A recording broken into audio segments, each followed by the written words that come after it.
This podcast is a part of the Podmania podcasting network. Check out podmania.co.uk to check out more of our great podcasts, features, reviews, match ratings and previews spanning the crazy and diverse world of professional wrestling.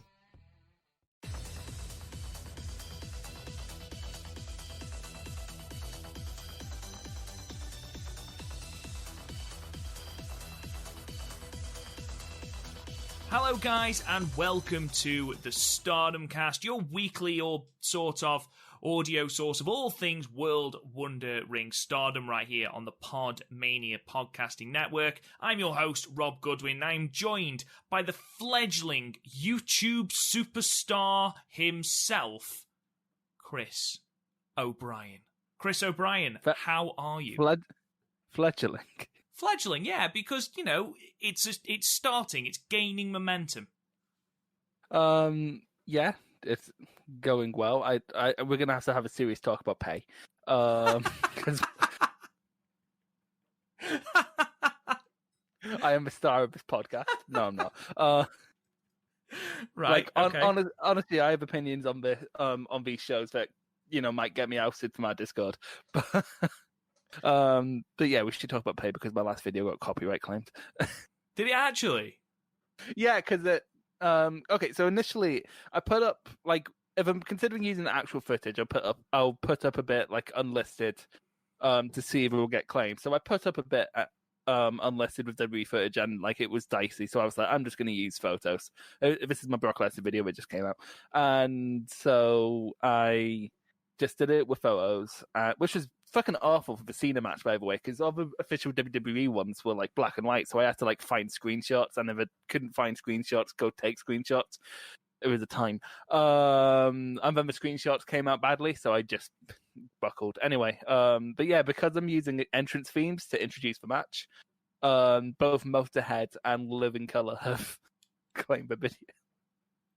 So really? if it ever gets monetized, I'm not making money off that Lesnar video. But to be fair, I'm nowhere near monetization yet, so I'm not really that fussed. I mean, I did enjoy the Brock Lesnar video. If you haven't already checked it out, please do. The rant, just the entire section about Brock's feud with Triple H is highly entertaining. So if you haven't already subscribed and watched it, please do. It is hilariously entertaining. So apart from becoming YouTube's next big thing, the next KSI, what else have you been up to, Chris? Did you just say the one YouTuber you could think of? Honestly, it was between him and PewDiePie, and I don't know if PewDiePie is a thing anymore. Do you not know any, like, even, like, KSI, hasn't he been making a bit of money fighting other YouTubers? Don't you know any of that? I think he's made more than a bit of money. I think it's like millions. Yeah. And isn't he also a rapper? What a man. He's also on Celebrity Gogglebox. To be fair, the celebrity anything on TV stretches the definition of celebrity to its absolute breaking point. Could not agree more. Like, then again, both Gallaghers have appeared on that, so... I didn't know Liam. No, I didn't know Noel had. I've seen Liam on it. Noel was on a stand-up to cancer special of it in 2015. I know most things that go on in Noel Gallagher's life. Don't read too much into that. So yeah, apart from that, I've been watching a lot of wrestling over the past wee while. Like, I know that's like that. No shit, but it's start of the year. So whenever start of the year happens, I like try to go in on promotions that I'm interested in. Like last year, I went in on Noah, which ended up ruining my life for the whole year. And I've not checked it out yet, but I'm gonna check out the Seedling show because I've heard good things. And also, it includes both Nene and Yoshiko, which is good for our upcoming Stardom show, so it's good background research. By the way, thank you, Velkage, for sending us the watch list for Nene. That was great. Yes, massive shout out to Velkage. Thank you very much. Got to watch another Takumi Iroha match. never a bad thing. I also watched the latest TJPW show, which I don't think Velkage is very happy about with me because I do not understand. I do not know the history behind these matches, and apparently there's a lot of history. But then I gave what was it, Yamashita versus Maki Ito 3 3/4 stars, and people are calling it like the match of the year. I'm like, yeah, it's okay. You did do the same with Omega versus Phoenix as well from the last Dynamite. But like, to be fair, that was just a spot fest. Like, there's beyond the moves, there's nothing there for me to get excited about. No, but those two do the wrestling quite well. They do the moves quite well. At some point, there was a moonsault into a German suplex, which is something I used to do in my fucking figures. And like, that's always going to pop me. And that's actually what got it on my match for year thread on Twitter. You know, the most prestigious part, because Dave Meltzer's a hat. No, it's not. I'm being mean to poor Dave. Like Dave is going to give a shit. Hey, by the sounds of it, Dave needs some education on Stardom. So. Well, you've done very well to transition into what we're going to talk about initially. I need to try when Garth's not here. Yeah, I need to try when Garth's not here. Garth, the king of segues. Yeah, we've got a couple of things to talk about on this podcast. We've got, obviously, the New Year Stars Tour is in the process of wrapping up. It wraps up on the 24th and... No, it's just the 24th. There's a day and night show on the 24th. So we've had 5 nights of that, and then obviously it is the 10th anniversary show at Korakuen, which is just finished uploading today. So we're going to review all of those. Not all of the matches from the New Year Stars Tour. We're just going to cherry pick some of the matches because you think you want to hear us talk about 5 matches on 5 different nights, but you really, really, really don't. So there's only so much Oida Tai versus DDM in the main event that we can stomach, really. There's only so many Unagi singles matches we can go off. Well, in a moment, I'm going to shock you all. Anyway, so talking about Big Dave, he's come out with 2 interesting stories this week. Now, the first one is in regard to Mayu, who it was announced that she was going to take a couple of shows off because she was in poor physical condition, which, if you watch Mayu matches, is not surprising in any way. But Dave put in the Wrestling Observer newsletter, this is the quote that I took from Facebook, and I cannot remember who posted it, so I apologise, but this is the quote. If you understand Japanese women's wrestling, such an injury would have to be pretty significant to keep her out. She's booked for the January 17th Korakuen show, but only in the opener, a tag elimination with Ruaka, which presumably means they'll be eliminated quickly. I guess we'll know after the 17th the extent of this injury based on how physical she gets. If she doesn't do any bumps, that's not a good sign. However, showing up at all is a good sign, so I don't know. Basically, what Dave has said is, Mayu is hurt, it could be something, or it could be nothing. Now, first things first, before I throw it to you, Chris, it is worth completely debunking this, because Mayu has been booked in the main event, I believe, of the 24th show, the night show of the 24th in a singles match with Tam. So, I can't see it. I'm not saying that she's not hurt, I'm not saying that the back injury isn't bad. There have been photos with her having sort of massages on her back, and there's been machines and wires wired up to her back. So obviously she is in quite a lot of pain with it. What I will say is, jumping ahead to the 17th, the back tape was off. And the last time we saw Mayu, which was year-end climax, I believe, she was very, very, very heavily taped. So she didn't do a tremendous amount on the elimination tag, but she still did a gnarly-looking suicide dive, which is Mayu's Mayu's trademark at the moment. So fingers crossed, it's just a build-up and nothing that a little bit of time off won't fix. People on Facebook, I think, were a little bit concerned that it was going to be a retirement thing. I don't think it's that at all. Thinking positively, I think she's hurt and she's probably going to take a little bit of time off, but I don't see it being anything huge. What about you, Chris? I hadn't heard about this, I didn't really notice anything in the May match here.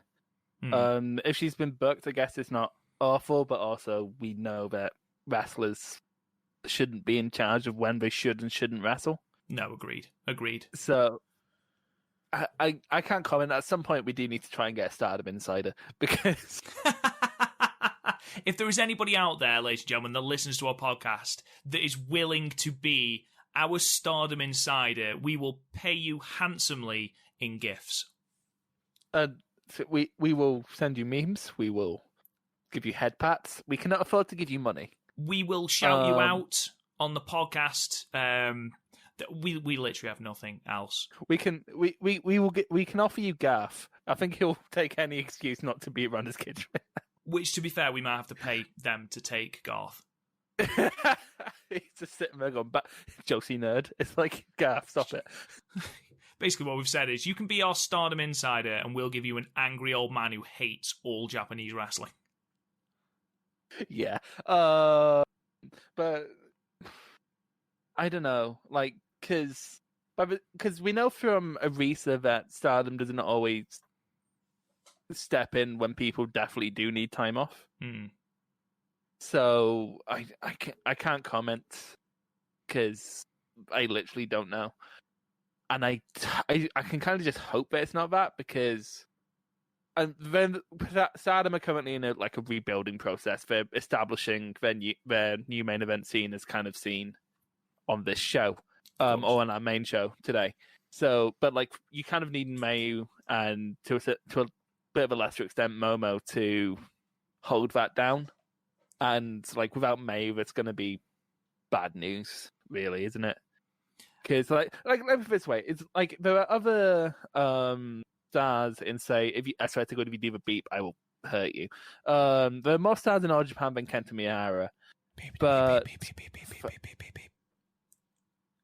I'm going to cause a conspiracy somehow, so that everywhere you go, just in the distance somewhere, the Greatest Showman will be playing. With you. The Greatest Showman will be playing, and you will not know where it's coming from. It will be too far away for you to stop, and it will drive you fucking insane. And to the point where when you do that Miyahara alarm, all you can be able to shout is, "This is me." That's all you'll be able to do. You'll turn into a fucking Pokemon. Now, there's more stars in All Japan than Kento, but if he left right now, All Japan would end up in a pretty sorry state, wouldn't it? Because they have no one on that level. Stardom has no one right now on sort of Mayu's level. They're building people, but that takes time. So I think aside from being tremendous in ring, I mean, we're talking about it as though, it's a huge negative. This is, fingers crossed it's absolutely nothing. She is now booked on other shows. So let's just take that with a pinch of salt. But she's been there since the start. She was a tremendous red belt champion last year. I think it would be a very different conversation if she was still red belt champion and was still putting on 20-minute, really, really high impact matches in the way that she was doing last year. But especially at the moment, she can get away with being in comedy 6-woman tags, which is pretty much what she has been doing the entirety of this tour. So let's just take it with a pinch of salt. Let's just assume that everything is okay. Okay, I know that obviously the Arisa example is the glaring anomaly. And obviously we've had, was it Shuki? I can never say a name. Ashino? Yeah, it's Ashino, that retired late last year as well. So, look, let's just assume it's nothing. We hope it's nothing. She's been booked on shows, so let's just assume it's just a little bit of wear and tear, that she does need some time off eventually, which wouldn't be out of the realms of possibility, to be perfectly honest. If you want to give her time off after the show, would have been perfect, because you want her there for the couple of weeks leading up to Budokan, but especially right now, since they're obviously trying to go for a bit of main event on the younger side for Budokan. It would have been a good time for her to step away for a bit if she needed the time off. Yeah, no, agreed. Moving on from Mayu then, Dave posted something else about Riho, and this is a lot more interesting because obviously it was widely reported that Riho was completely done with Stardom and that she was going back to All Elite Wrestling. Dave published the following, which is a little bit of a head scratcher. They can bring her in. The thing with her is that she lives in Japan, then she'd have to quarantine to go back, and that's a tough deal. If she was living there, she'd be on TV every week. They do bring Pac back and forth, which is a kind of a hassle. He comes here for a couple of weeks, then he has to quarantine for 2 weeks, then go home. 2 weeks just to get home. It's not worth staying home for a week. If you've got to take 2 weeks to get home, so it's really tough. It's just a tough business right now. It's a tough world. That will be the same with Riho, I think, like with Pac. I think they've got ideas for Pac to be in major matches, so it's worth doing. But Riho, it's not like there's going to be great major matches for her, so it's kind of like, why put her through this, I guess. They haven't used Shima and T-Hawk and Lindemann either for the same reason or similar reasons, because it's just not worth bringing them in. Now, that's a bizarre thing to read for, well, one massive reason. Why has Riho wrapped up with Stardom to go to a promotion that aren't going to book her because, you know, of obvious circumstances? And I do appreciate, you know, you are going to have to spend a lot of time isolating to be on television. But it does raise the question, if she's not going to be wrestling for Stardom, she's not going to be wrestling for All Elite Wrestling. And, you know, let's be honest, Dave gets a little bit mocked for his knowledge on Joshi wrestling because he dips in and out, which is absolutely fine, but it's All Elite Wrestling. He's going to know considerably more about that, so I do tend to believe what he's written about this. Why is Riho stopped wrestling with Stardom? That doesn't make a lot of sense to me.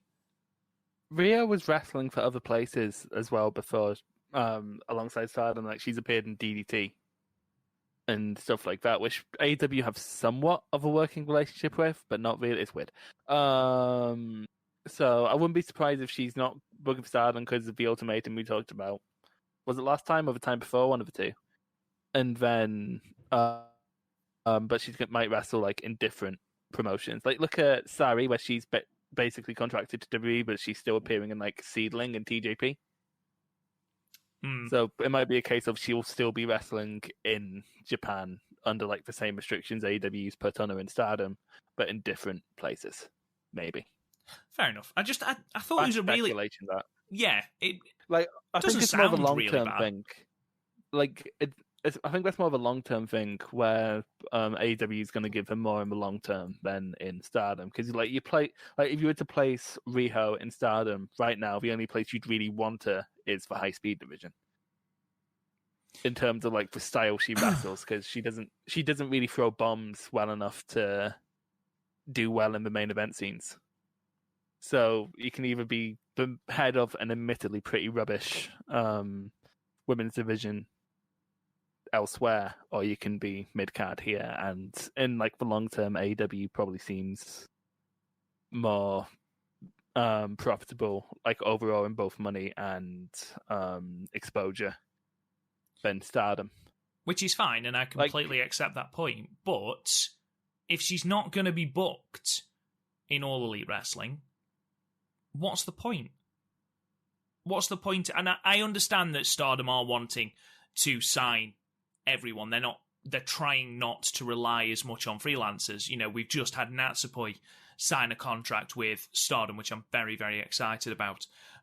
So I do understand it from that standpoint, but ultimately, Riho now isn't wrestling for Stardom and now isn't wrestling for All Elite Wrestling. And again, it's only what's been reported in the newsletter, but even so, that's another interesting thing. Like, why go to other Japanese wrestling companies when, if what we are led to believe were the conditions of Riho wrestling in Stardom in the first place, they're going to be the same conditions that she's got to wrestle under in any promotion in Japan, because ultimately she's contracted to All Elite Wrestling. So why leave? Why leave? If there's a guaranteed sort of, you are going to be booked here, and here in All Elite, then fine, okay. But in that meantime, why not carry on in Stardom? Yes, we've talked about how she was giving about 25%, but I still stand by the fact that she's limited by what she's been told to do. It doesn't make a lot of sense to me. Again, in the long term, I think that that's what she's looking at instead of just for now, because if we're led to believe that this thing's almost over, so I think she sees in like 6 months, 7 months, maybe she'd be willing to wait out a year. AEW will be there, and she'd rather. And if Stardom's not wanting part-timers, because is there any freelancers Stardom are using right now? Now that Natsu Place signed. The only one that you can really think of is Natsu Samiya, and that's obviously she's out with injury at the moment. So so we don't actually know where that's going to go. So in that case, she might just get booked in a different promotion instead of Stardom, because again, she has an in with like DDT. She has and Gato doing move. short. Yeah, and that's the thing. With say she goes with like DDT or something like she did earlier last year rather. Doing stupid undercard comedy matches will probably be less annoying to DDT's fan base. Yeah, no, fair enough. I just it was one of those where I read it and I was like, I'm gonna have to talk about this on the podcast because I couldn't get my head around it. Anyway, let's concentrate on stuff that we are here to talk about, and that is the New Year's Stars Tour. Now, there's been 5 dates up to the 10th anniversary show, and again, like I said before, I'm not going to run through every single match from every single night because again, it's a lot. So we're just going to cherry pick some of the matches. So the first show of the tour took place on the 2nd of January.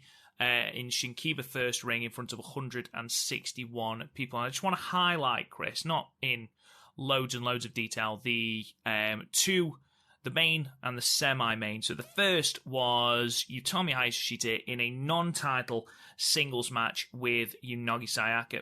Oh my life, I butchered that name, didn't I? Unagi Sayaka at 10 minutes and 18 seconds with the Argentine backbreaker. And you know what? Fuck it. I enjoyed this match. You enjoyed a match from a promotion you enjoy? Oh shit! Fuck! I've said on many occasions, and this is going to ring true for the match on the anniversary show.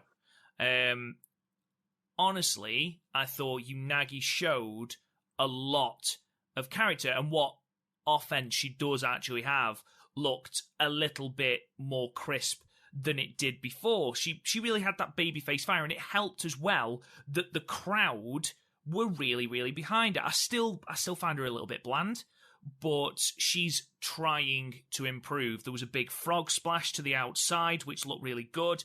She was given a lot by Utami as well. She kicked out of the air raid crash, so it's a marked improvement, and it's worth rubber stamping here that this, I believe, is her first, or was her first, singles match in Stardom. So she looked considerably less lost.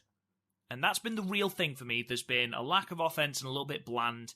And the fact that in tag matches, she's often looking to Tam, especially for things like positioning and things. And when she's in a singles match, there was far less of that. And there is going to be far more of a spotlight on Unagi with Mina being out with the broken nose for 2 months. So she is going to be thrust more into the spotlight, potentially more than she was going to be originally. But I thought she gave a really good account of herself here. I thought Utami looked brilliant. She gave Unagi a lot, like I said before, maybe a little bit too much. But overall, a good match, solidified Unagi as an underdog, which is the character that we needed to play, the one with the babyface fire. And ultimately, I gave it 3 1/4. I thought it was a really entertaining match, Chris. This is a match I had on but didn't watch properly, if that makes sense. Completely so I can't speak to it properly, but yeah, it was fine. It was a fine enough match, especially against the champion, and Utami isn't quite at the point where she can carry people yet, so it had to take 2 to tango here, and they tangoed okay. It was a fine enough D-show match. That brings us on to the main event then of night one, which was the best of 3 falls match between Donna Del Mondo, the team of Julia, Maika, Natsupoi, and Shiori, taking on Ueda Tai, Bea Priestley, Konami, Natsuko Tora, and Saki Kashima, beating them 2-1, with the final fall taking place at 17 minutes and 33 seconds. Now, the reason I wanted to bring this up, Chris, is because Newcastle lost 2-1 recently. Shut the fuck up. Did we actually? I just took it to stab in the dark. Have they actually lost 2-1 recently? Chris, you could say, have Newcastle lost at any time of the year, and the chances are you are right. But was it 2-1? We lost 2-1 to Leicester about 3 weeks ago. In the meantime, we've lost to Arsenal twice without scoring. We've lost to Man City. To Leicester? I didn't even know Leicester had a football team. God, you must be shite. Leicester won the Premier League 4 years ago. Oh. But good for them. Jesus fucking Christ. I don't watch football. So there's plenty of good to come out of this match, but as apparently comes part and parcel with most Ueda time matches, there was some fucking head-scratching booking. Now, just quickly, Chris, did you watch this match? Yeah. Okay. But I didn't take notes, but as a joke, I just copy and pasted my notes from previous. Every Ueda time match is the same. There was just a couple of things. The first thing is, give me Konami versus Shiori now, you cowards. What an exchange to start off with. It's the most invigorated I've seen Konami since the turn. And that will bleed into her match with Natsupoi on the Korakuen show. She looked genuinely at ease with the character. She was fighting viciously, and her and Shiori very, very much complement each other. And I've seen people say that, well, Konami isn't over because Shiori does the same sort of thing. And I do agree with that. However, if you look at Shiori concentrating a lot on the strikes, and then you look at Konami, who at the moment is now focusing a lot more on the submission, ground-based game, they're not massively similar now. They have their differences. They are far enough apart for you to be able to have Konami in a prominent position and Shiori in a prominent position, which I think people were thinking was the issue. The opening exchange was terrific, and they will continue to fight throughout the tour, which I thought was brilliant. We waited. This match went 17 minutes and 33 seconds. The first fall didn't happen until the 14th minute. 14 minutes and 13 seconds, to be precise. So long had went by that I forgot it was 2 out of 3 falls. Exactly. Now, this is the thing. There are a couple things that really boggled my mind about this match. Now, the first, okay, Tora hits Julie with the chair, hits her with a Death Valley bomb for the win. That's fine. That is heel. That's fine. I don't mind that. That's not the issue. Now, just after that, okay, less than 40 seconds later, 37 seconds later, in fact, Donna Del Mondo are then level because Tora gets herself DQ'd by the chain hanging spot. Now, I know I hate this spot to my very core. Every molecule of my being hates this fucking move. But, much like Newcastle's manager. Exactly. Thank you, mate. A cynical man would call them nonsensical idiots. And while them using this fucking tripe so often that it just lends themselves to being called that, the impact is significantly lessened. However, in a 3 falls match, Chris, basic heel psychology is you beat them into a pulp. You sacrifice a fall to beat them into a pulp. You look at the great example of this is Extreme Rules 2012, and I'm sorry I'm referencing the WWE, but it's the example that I like to use. In Extreme Rules 2012, Daniel Bryan is the heel, Sheamus is the face, which is a baffling dynamic looking back at it, but there we are. Daniel Bryan was a fantastic heel, but there we are. Yeah, Rob hates the Irish. Daniel Bryan realizes that Sheamus's leg, or I think it's his arm, I can't remember, it's ages since I've seen the match, but he realizes that a body part is fucked. When he gets the first fall, he realizes that it's absolutely fucked. So he sacrifices that second fall, thinking, do you know what?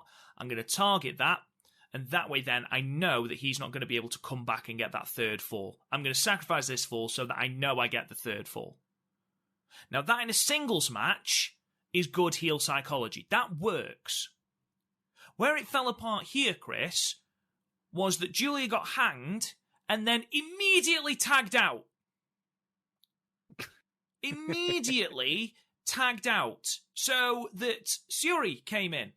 And it was like...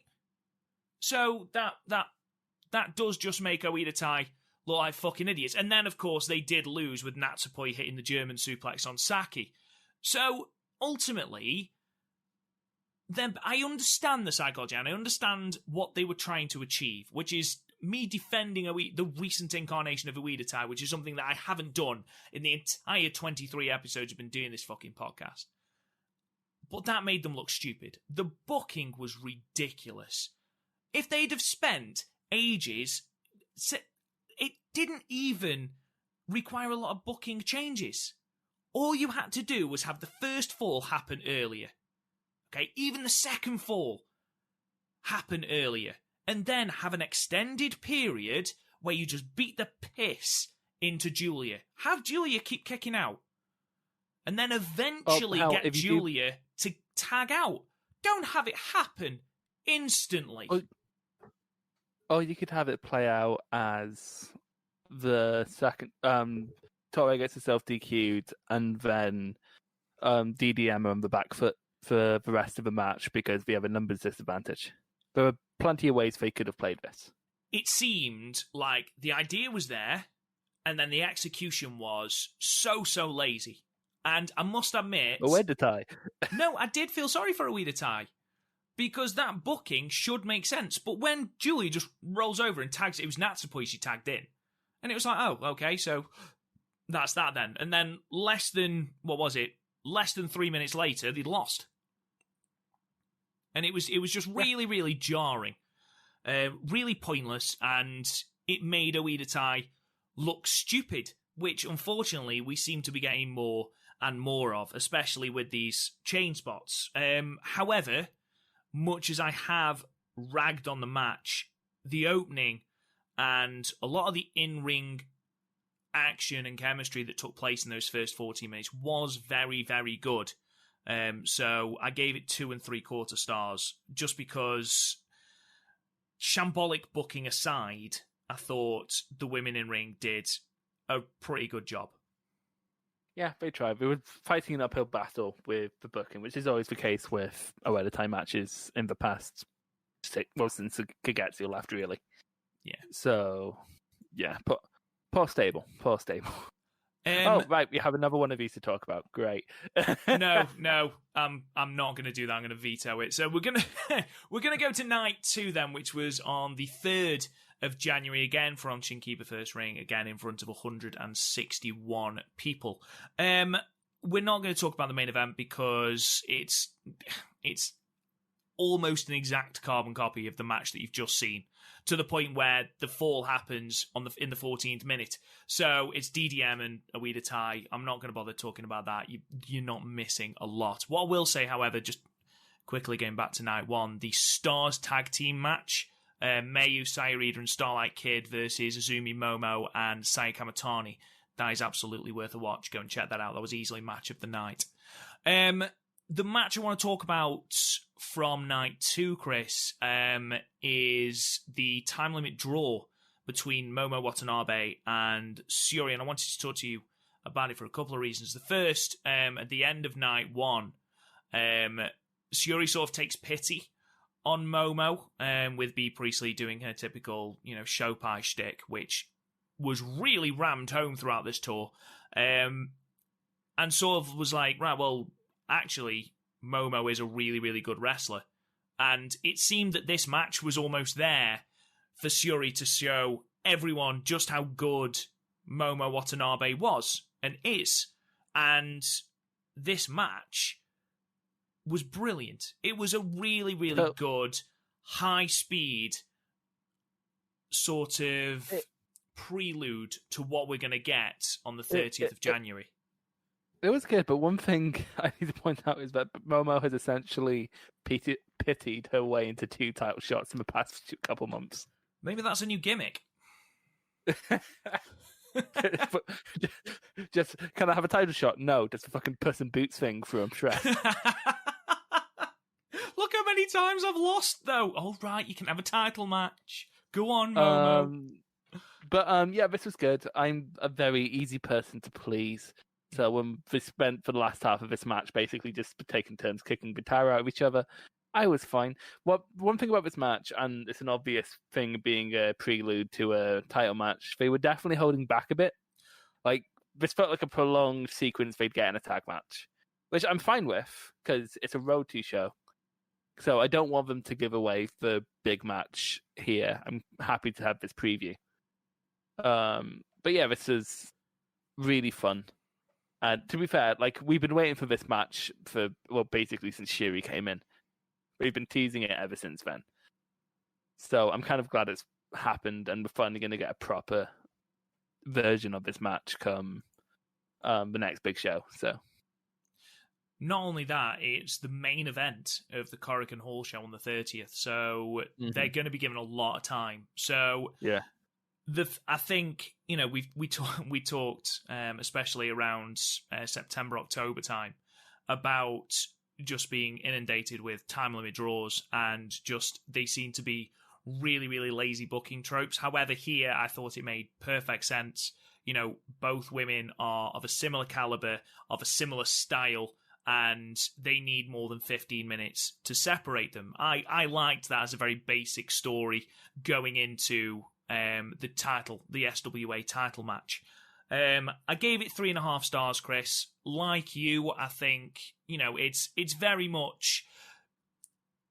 The example I'm going to give is like Okada and Ibushi at G1 Climax 29. They had a very, very, very good... Why be so mean to them? They had a very, very good block match. A very good block match. But everybody knew that they could have a better match. And then, as it transpired, Kota Ibushi would win the G1 Climax and then would go on to have an exceptional match against Okada at Wrestle Kingdom. So, using that what you as just your said template... there is like the headline for most Ibushi versus Okada matches. It could have been better. I feel these two can do better. I agree. I went slightly higher. I went 3 3/4. This did make it onto my match of the year thread.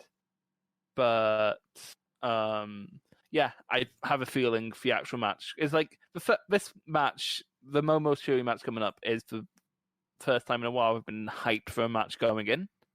I think the last time that happened, it was a Stardom match last time that happened, but I can't remember what one it was because time numbs all emotions.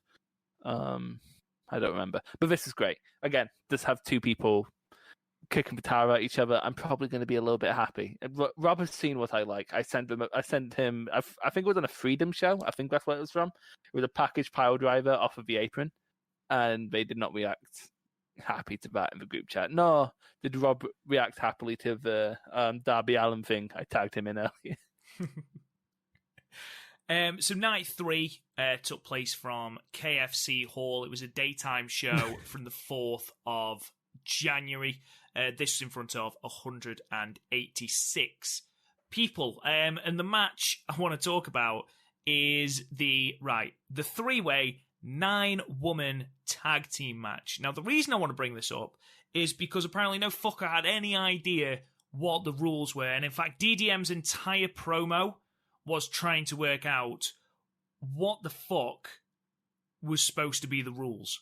Because the idea was that there were no touch rules, which means you don't have to tag in and out. Where in a match that contains Ueda Tai, who instantly pulled everyone out of the ring, I instantly completely lost who was the legal woman. However, this, as Chris can attest, this had a lot of the tropes of matches that I hate. We had the suplex spot. We had the giant chain head scissors spot. And it's stuff that I'm not really bothered about in my wrestling. However, this match, I genuinely enjoyed. It was chaotic, fun. The action goes at a terrific speed. And we see yet another example of Sayarida coming out of her shell, endearing herself to the audience, giving us something a little bit different to the Sayarida that we've seen before, showing that she actually has pretty good comedic timing, especially when she's with Mayu. I really enjoyed this match, Chris, far more than I think I should have done. Yeah, this whole show, as you should expect from basically most things of January 4th that aren't Wrestle Kingdom that aren't taking place next to Wrestle Kingdom or aren't the Tokyo Joshi show, are kind of just there to be little. From what I understand, but like because Korakuen's right next to the Tokyo Dome or KFC Hall, is that near the Tokyo Dome? Probably is. But it's basically just meant to be like a nice wee show to go to before you go into Tokyo Dome. So like they're never going to produce anything great. But yeah, this was fun. This wasn't meant to be taken seriously, and everyone kind of knew that. I'm surprised you because I took one note for this match, and that I bet Rob fucking hated this because of all those spots you mentioned. I was like, shit, Rob will probably not like this at all. The thing is, like, you look at the other match that I can think of that had this trope in, and it was the 5-woman from Sendai Cinderella, and that was set as a serious match. And as soon as you try and put something or a spot like that in a serious or something that is billed as a serious match, you're instantly lost because you're like, well, it's clearly not a serious match. However, here it was never billed as anything less than a comedy, sort of house showy spot fest, which it was, and because it packaged itself as that, I actually really, really liked it. It didn't overdo the stupid spots. If it was just, big suplexes and stupid head scissor chains, then I'd be giving a completely different review of the match.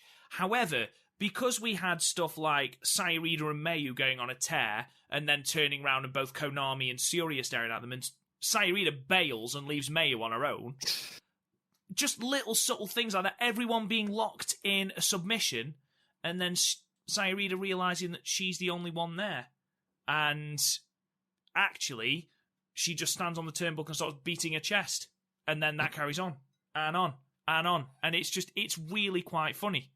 So, because it was stuff like that and not over-the-top, stupid comedy, I was far more entertained by it. But I like the over-the-top stupid shit. Sorry, it is now massively hailing outside. No, it's snowing. Oh, sorry, my girlfriend's just come in and is telling me it's snowing outside. Oh, we don't get snow here because we're next to the coast. And it doesn't lie. And it's bad because whenever it does snow, there's a really nice hill to go sledging. And I enjoy sledging. It reminds me of being a child who had hope. And then you can't do it anymore because life is meaningless. The fuck is wrong with you? Honestly, Jesus fucking Christ. I surprise myself sometimes. There was a bit where Mayu attempts to interject herself in a Shuri and Konami kickoff, just gets belted across the ring, and then they carry on kicking each other. It was She's not genuinely... the smartest, is she, Mayu? Well, we'll get into that during the Korakuen show. But genuinely, it was a fun spot fest that packaged itself as nothing else. And apart from Starlight Kid getting a nosebleed, which I've checked 2 or 3 times, and I think it was literally just a nosebleed. I don't think she caught a knee or an elbow or anything. So it was literally just a nosebleed. Maybe she just picked her nose off camera because she had a booger and she went too far. Imagine as kids if are that want to do. I gave this 3.25, Chris. I didn't rate it.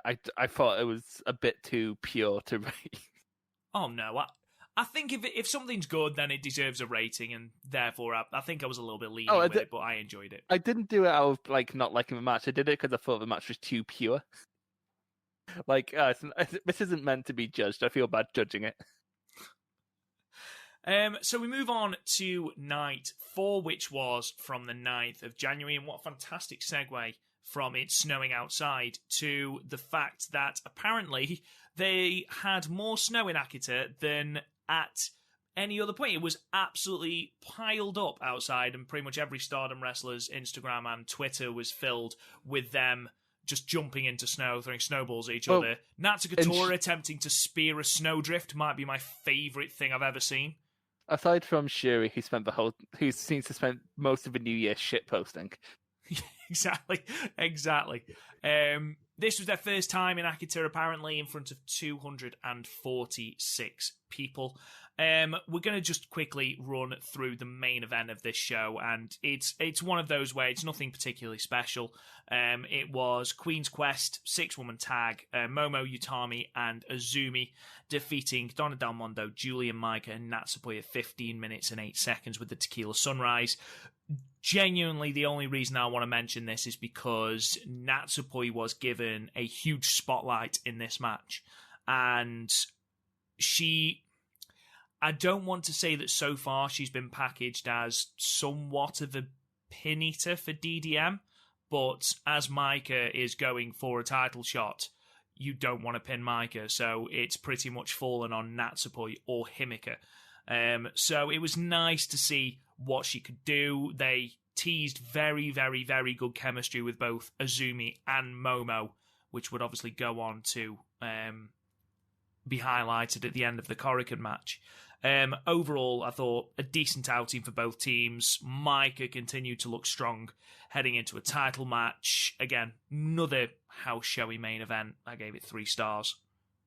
House showy main event, just none special. Natsupoi getting more of a spotlight was nice because she's really good. And has a staff, and I don't think anyone else cares about that, but hey, I think it's cool. I was happy about this because for the last Queen's Quest versus DDM match, I can remember Utami dropped Julia on her head. So an actual that not happening kind of just raised this up for me. I was like, oh, good. Julia didn't almost die. Everything's fine. Moving on then to the final night of the tour before the Korakuen show, which was from the 11th of the 1st from Sendai Pit in front of 212 people that were considerably louder than the Sendai Cinderella crowd. Going to the main event. Are you ever going to let that go? No, I'm fucking not. No, I'm not. It's going to be like later this year at like the biggest show of the year or whatever. Like we're gonna get to Budokan, you're gonna be like, well, the crowd were good. They were louder than fucking Sendai. Mate, there are empty arena matches with more atmosphere than Sendai Cinderella. Abysmal, absolutely abysmal. Because up there you have managers shouting. Oh yeah. So yeah, main event was a tag team match with Julia and Shuri defeating the Cosmic Angels team of Tam Nakano and Unagi Sayaka at 17 minutes and 48 seconds with the STF. I wanted to bring this up, Chris, because it was a match I genuinely enjoyed again. And there was just little story beats, especially with Unagi, because you get the impression, or at least I get the impression, that she's scared of losing in a tag setting. Being the one that is pinned, being the one to disappoint. And this permeates the pre-match promo. She says how she doesn't want to disappoint Tam. Tam wants to win and therefore so does she. And, all of these kind of things. And it adds another layer to her character when it comes to the match. She is instantly isolated by DDM, who find her as the weak link in the team. And though she fights, she shows resilience and fight, and it's one of her, if not her best outing in a tag team setting. She's polished off by Julia with an STF, which isn't even her tertiary finisher. So even though she is resilient, even though she has babyface fire, she's still not on a level where she can compete with the likes of Julia and Shuri. And Julia's post-match promo, where she pretty much eviscerates Unagi. She is fucking vile to this woman. It was an interesting match. I thoroughly enjoyed it. I gave it 3.25 stars. Just because we're seeing a little bit of personality in Unagi. That's an amazing use of the word tertiary. Thank you. When I wrote it, I was really proud of myself as well. I always whenever I was writing like research project for uni or an essay, whenever I use a really fancy word without having to use the synonym tool in Word, I was like, you know what, Chris? You've earned the day off. What? Just write one really long word. Do you know what? I'm using that in context. I am going home. Life as a student. Yeah, I basically just agree. It's awful when we agree because I have nothing to add. I like to think, Chris, it's because I've done such a good analysis of the match. Yeah, I want to see more Shuri versus Tam stuff though. Agreed. Yeah, so do I. I think we are heading towards more Tam and Julia stuff, just from again. Well, this is the thing. We've had Tam's pre-match promo talking about how she hasn't forgotten the promise that she made to Julia. Now, the chances are we're not going to get all the way through Julia's reign without follow-up on that promise, because it was such a pivotal story last year. Or Aretha comes back. Keep dreaming, mate. A man can dream. I think the chances are we are going to get Tam and Julia at Budokan, which we have seen quite a few times. Now, Julia, I believe, has got a defense in February. Spoilers, she retains at the anniversary show. I believe she's got a defense in February, and then she'll obviously go on to Budokan. So, who do you see it being? Because you need to have a strong match on that card. You need to have a strong white belt match on that card. And there are plenty of people who, would have a great match with Julia. You can argue that Momo Watanabe would have a great match with her. You can argue that someone like Starlight Kid would have a great match with her. But you've got the history, you've got the storyline going in with someone like Tam. It does ruin a little bit of my fantasy booking when we get to questions at the end of the show. But I imagine it's going to have to be Tam, because you look at the rest of the card and no one really strikes me as a white belt challenger. That doesn't mean that it isn't going to be anyone else. We've seen just from the Korakuen show how quickly they can turn someone into a challenger. I don't see a better match, personally. Tora rematch, except this time it's an exploding barbed wire death match. You're such a fucking idiot. Anyway, Chris. Rude. Let's move on to the main event, as it were. Let's look at the anniversary show, which took place on the 17th of January at Korakuen Hall in front of 713 people. And from the photos and the videos that we see, I imagine under the current COVID guideline, 713 people is going to be roughly a sellout for Korakuen. I imagine, because that's over half. Yes, and oh boy, they were not socially distanced well, were they? No, they were not. No, they were not. They were on top of each other, like, Jesus. And it was weird. And isn't Tokyo meant to be close to... Well, it feels like it's been close to declaring a state of emergency all month, because it has been.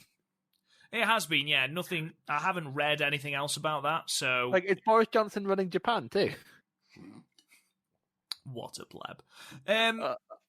I am just going to mention, just before we start off our reviews of some of the matches, something that wasn't televised, but something that someone called @1222 Dragon Moon on Twitter has been kind enough to put onto Twitter so that we actually know it happened, has put what happened at the start of the show. So they've put, at the beginning, all the members of the roster entered the ring by faction with their brand new sweatsuits on, which I think you'll agree look fantastic. And Maika Iwatani represented the roster and made some opening remarks. After those opening remarks, Yoshiko appeared on the screen and demanded that Stardom or Maika Iwatani should respond to her challenge within a week, or they would never have a match. Rossi Ogawa later issued a statement that Stardom would not run away and they would not hide. That's a good way to do it. Like, have it done and spread through word of mouth instead of actually putting it up. Because in this weird faction warfare and for invaders, you wouldn't put them on your show if they did something like that, would you? No, I agree. I assume in like kayfabe, Yoshiko is like working with Mustafa Ali and they hacked into the Korakuen Hall PA system or something. But that would actually be amazing. Spoiler: Yoshiko is the SmackDown hacker. Yeah, Retribution turn up. Great stuff. Not really. Not at all. Imagine. But yeah, but I think that's the correct way to do it. I think it would be more impactful if she actually turned up to do it. But I guess you don't want to have to pay someone just to turn up for something you're not even going to televise. So.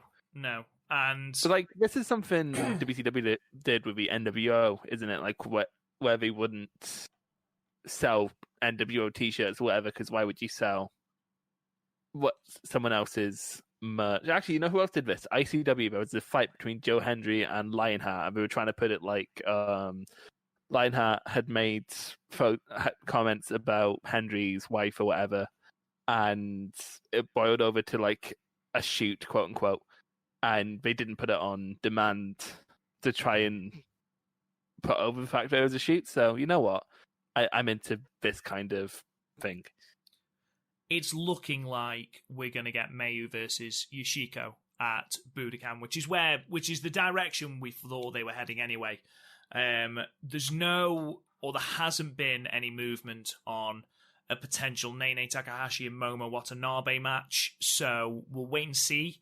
In that regard, that was the other direction I felt that they were heading, but it does look like we're going to get Yoshiko versus Mayu, so that should be a very, very, very entertaining match. And so I can't hear Nene Takahashi's name without thinking of that fucking song from a few years ago. Let me Nene. Yeah, I know. Yeah, I'm sure you love that as a teacher. So many songs I love as a teacher. Sorry, I was taking a drink of tea. I thought you were going to talk for longer than that, so I thought I could sneak in a brew.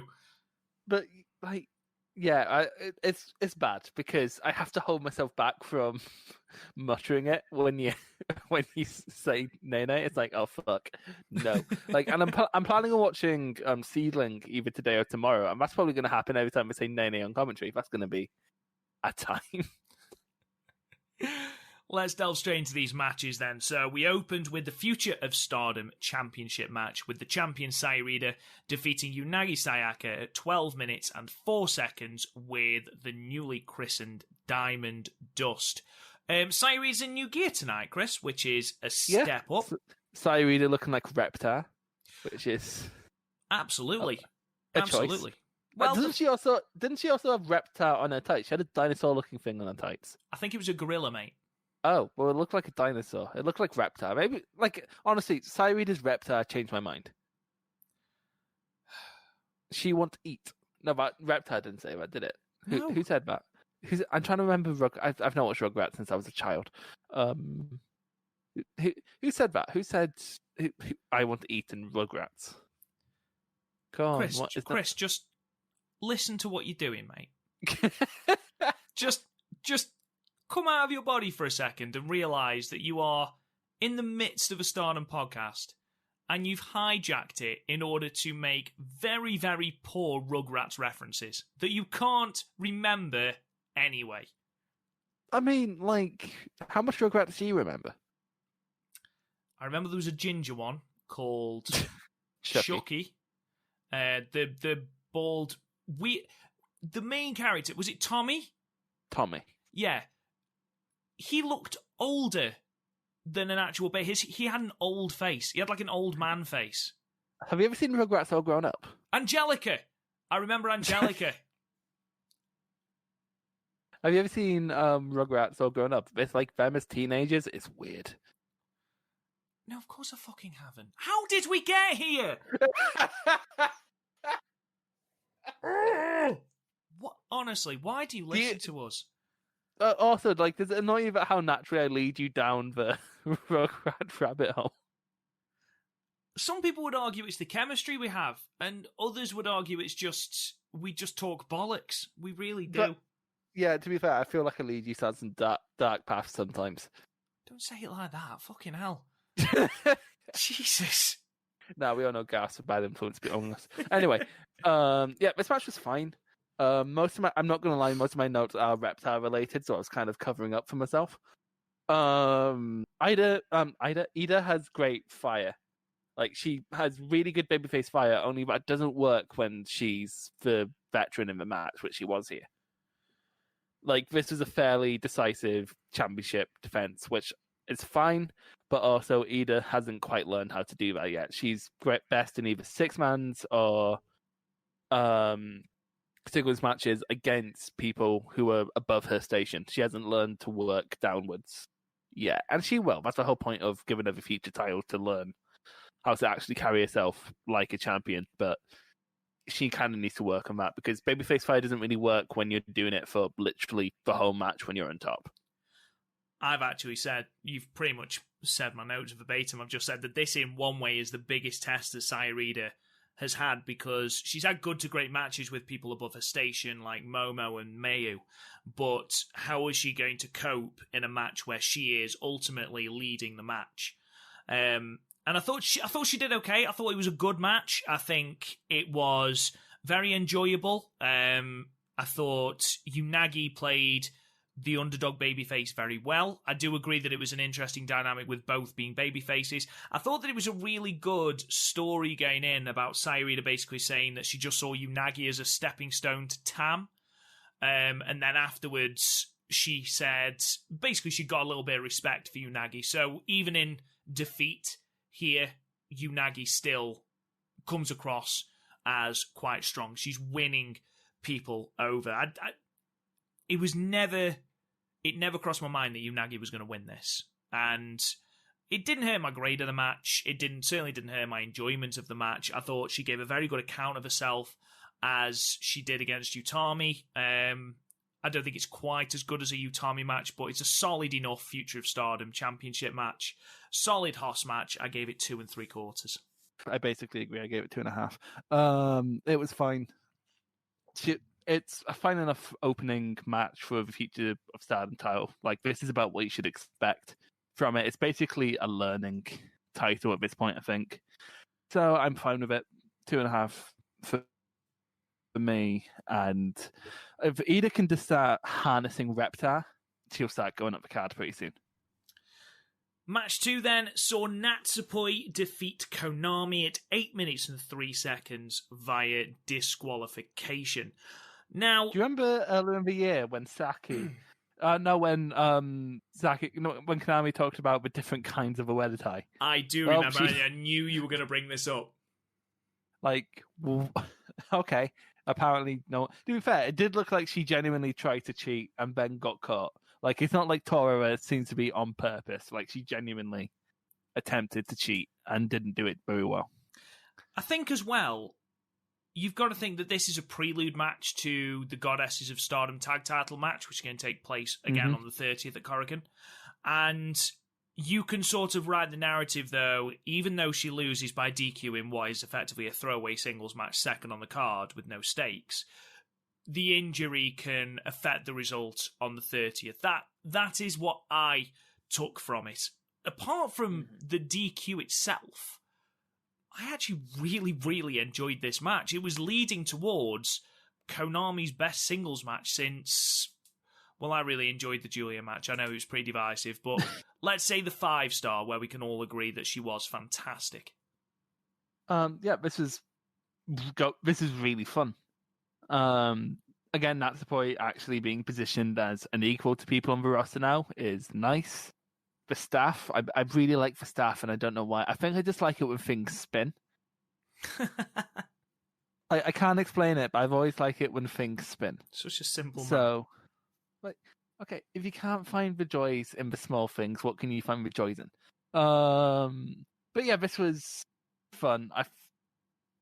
I'm just kind of annoyed because this was so fluid as well. Like, nothing felt out of nowhere. It felt like what they were doing was the natural progression of what we were doing before, which is weirdly hard to pull off sometimes. I mean, New Japan can't fucking manage it.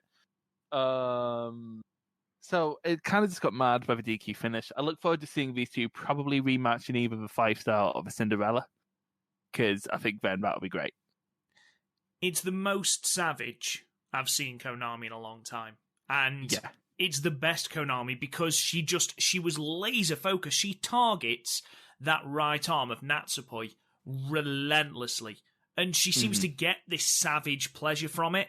And it's something that's been lacking from her character. She's done it, but she hasn't really had any conviction about it. And she really, really went for Natsupoi here. And Natsupoi sold it so well. Even after doing a big move, she's falling into the ropes. She's got her arm held. She's shaking her arm. So that you're constantly reminded that, right, she's doing this, but her arm hurts. And again, like you, Chris, the only criticism that I can level at this match is that we only got 8 minutes and 3 seconds of it. But it's a prelude, again, to a match later on. That being said, the fluidity and the chemistry that both women had with each other, I gave it 3 1/4.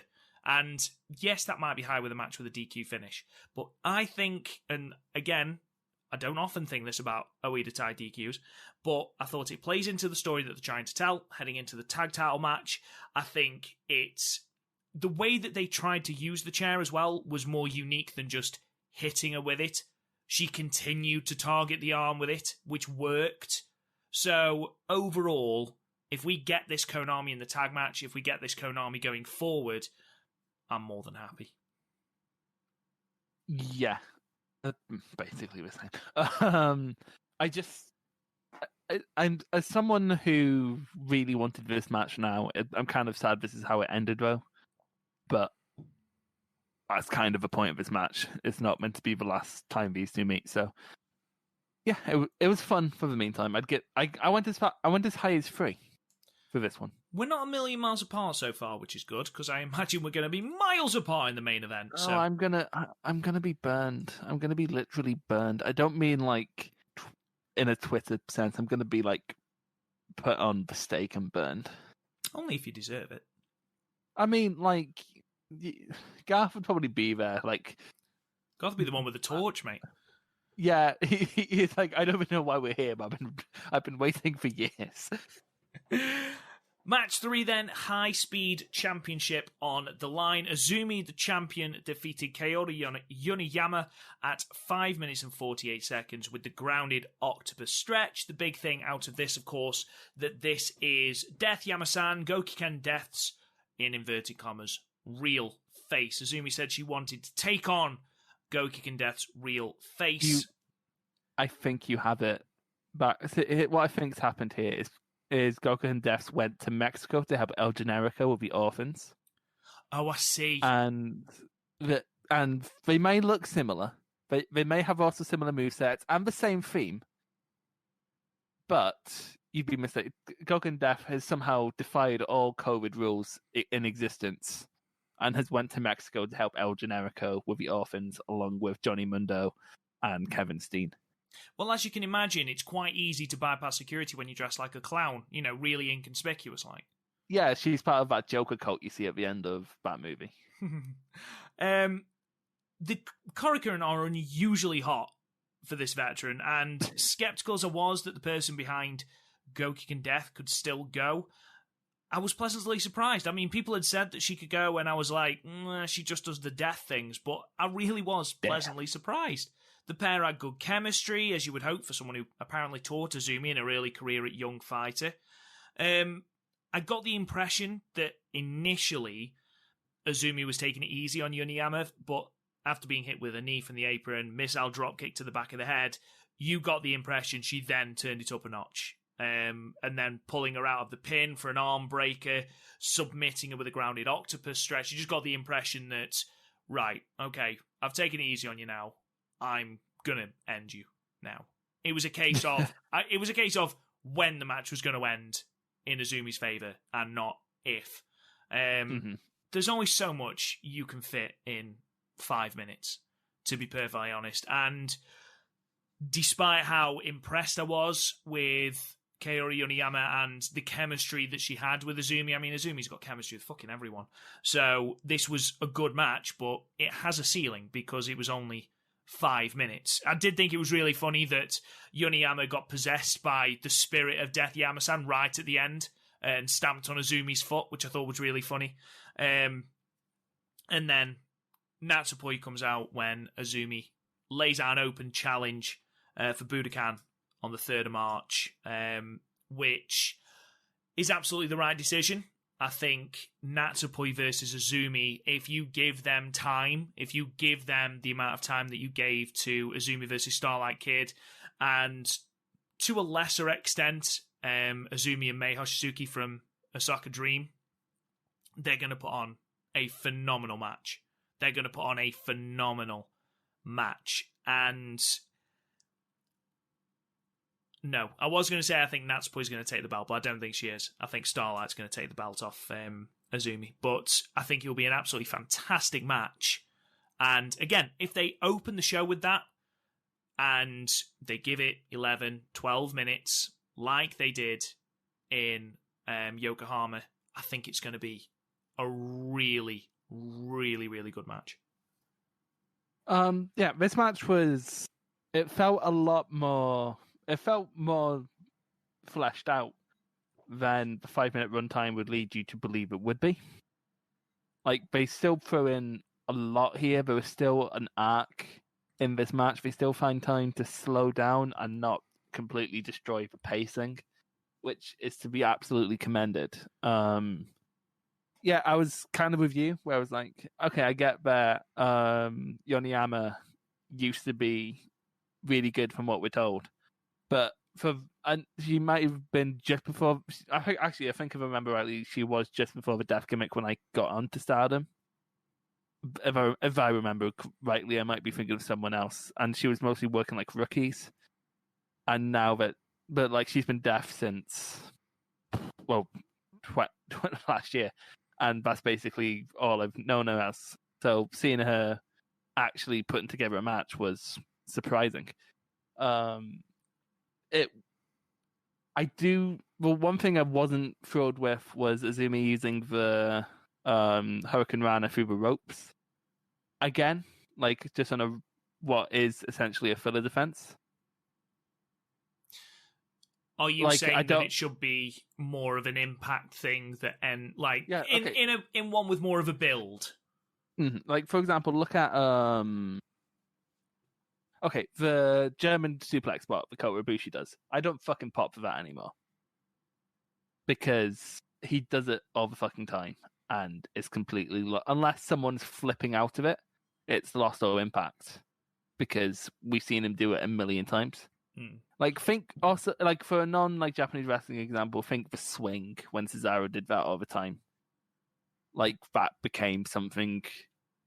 Not like obviously this isn't on the same level, but if Kenta Kobashi did the burning hammer all the time, that move wouldn't be half as revered as it is. That's why you come to this podcast, ladies and gentlemen, for comparisons between Azumi and Kenta Kobashi. You don't get them anywhere else. I have had them fight before in Fire Pro, and Azumi lost in 5 minutes to a burning hammer. But yeah, but do you see what I mean, though? Like, since that isn't like a finish, I think it should be something that's used sparingly. I completely agree with you. Because it is the first time I saw her break it out, I was like, fucking holy shit, that looked savage. And then she pulled it out against Mei Hoshizuki, because I think she pulled it out before then. And then she pulled it out against Mei Hoshizuki, and then she's pulled it out again here. I don't just want it to be another part. It's a title match. Yeah, it's a title match, so let's do it. Exactly. Like, for example, like, because there's loads of examples, like Okada's wrist control moment. Has that meant a fucking thing since Wrestle Kingdom 10 with how often he did it? No, I completely get what you're saying. Are you happy about the Natsupoi challenge for Budokan? Do you think that's a good direction to go in? We've been saying every podcast since Natsupoi's debut that we want the Azumi match. It was literally the first thing we said. The Yokohama Cinderella debut, we said exactly that same thing. I want it, and I want it bad. Just quoting Teenage Kicks there. Jesus. I gave it 2 3/4 stars, Chris. Oh, I went we have differed here. I went 3.5. I thought it was really good for the time allotted.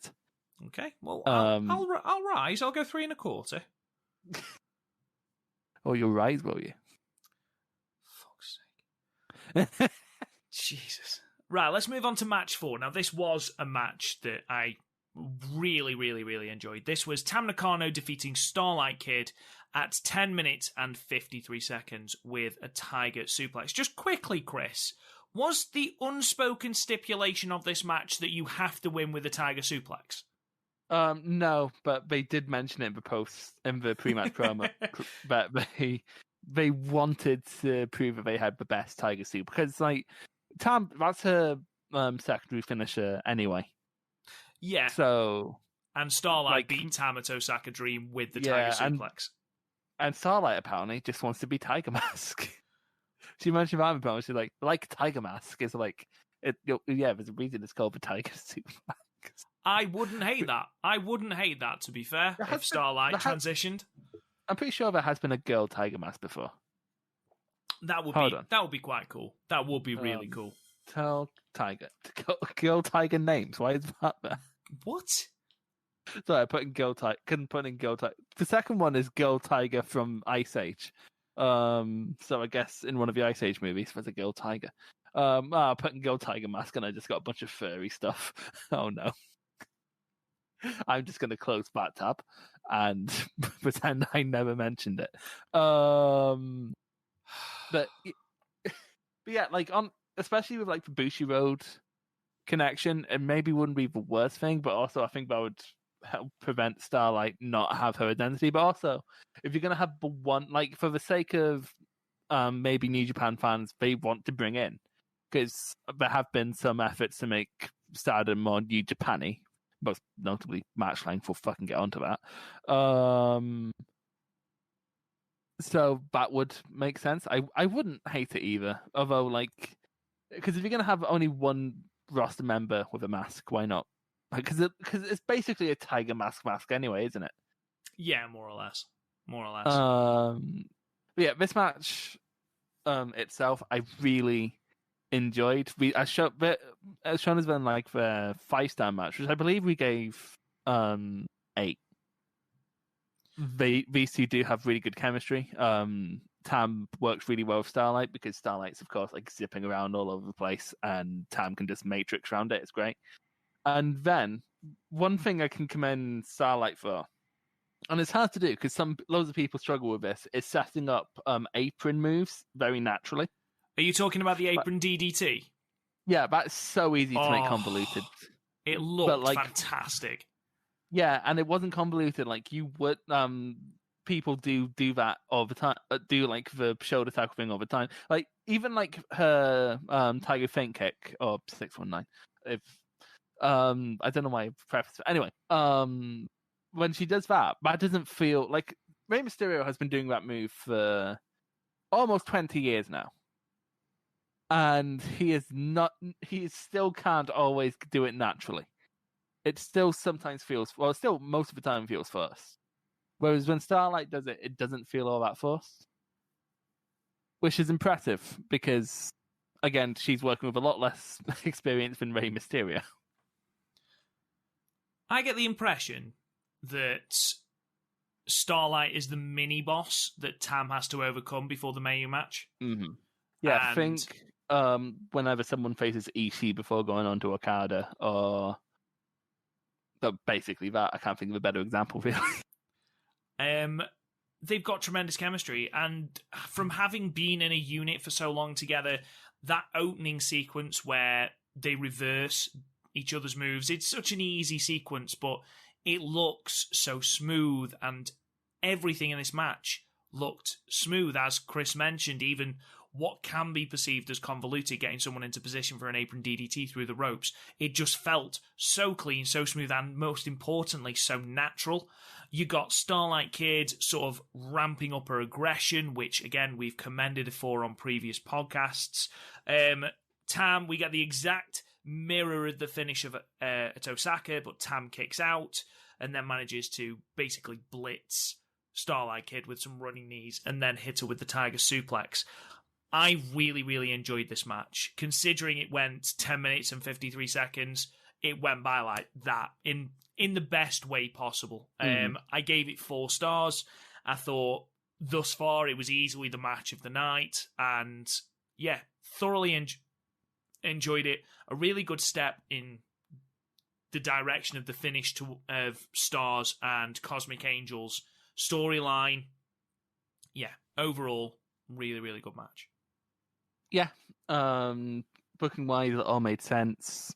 And as a match, Tam is just the master of taking 10 minutes and putting in the most in there without making it feel like a stupid PWG spot fest. Agreed. Which is hard to do. You look at the Champions Carnival, where so many people were given around this amount of time, and none of them could use it properly because they don't seem to know how to pace a 10-minute match. Whereas Tam, you look at like her best match with Julia went around 12.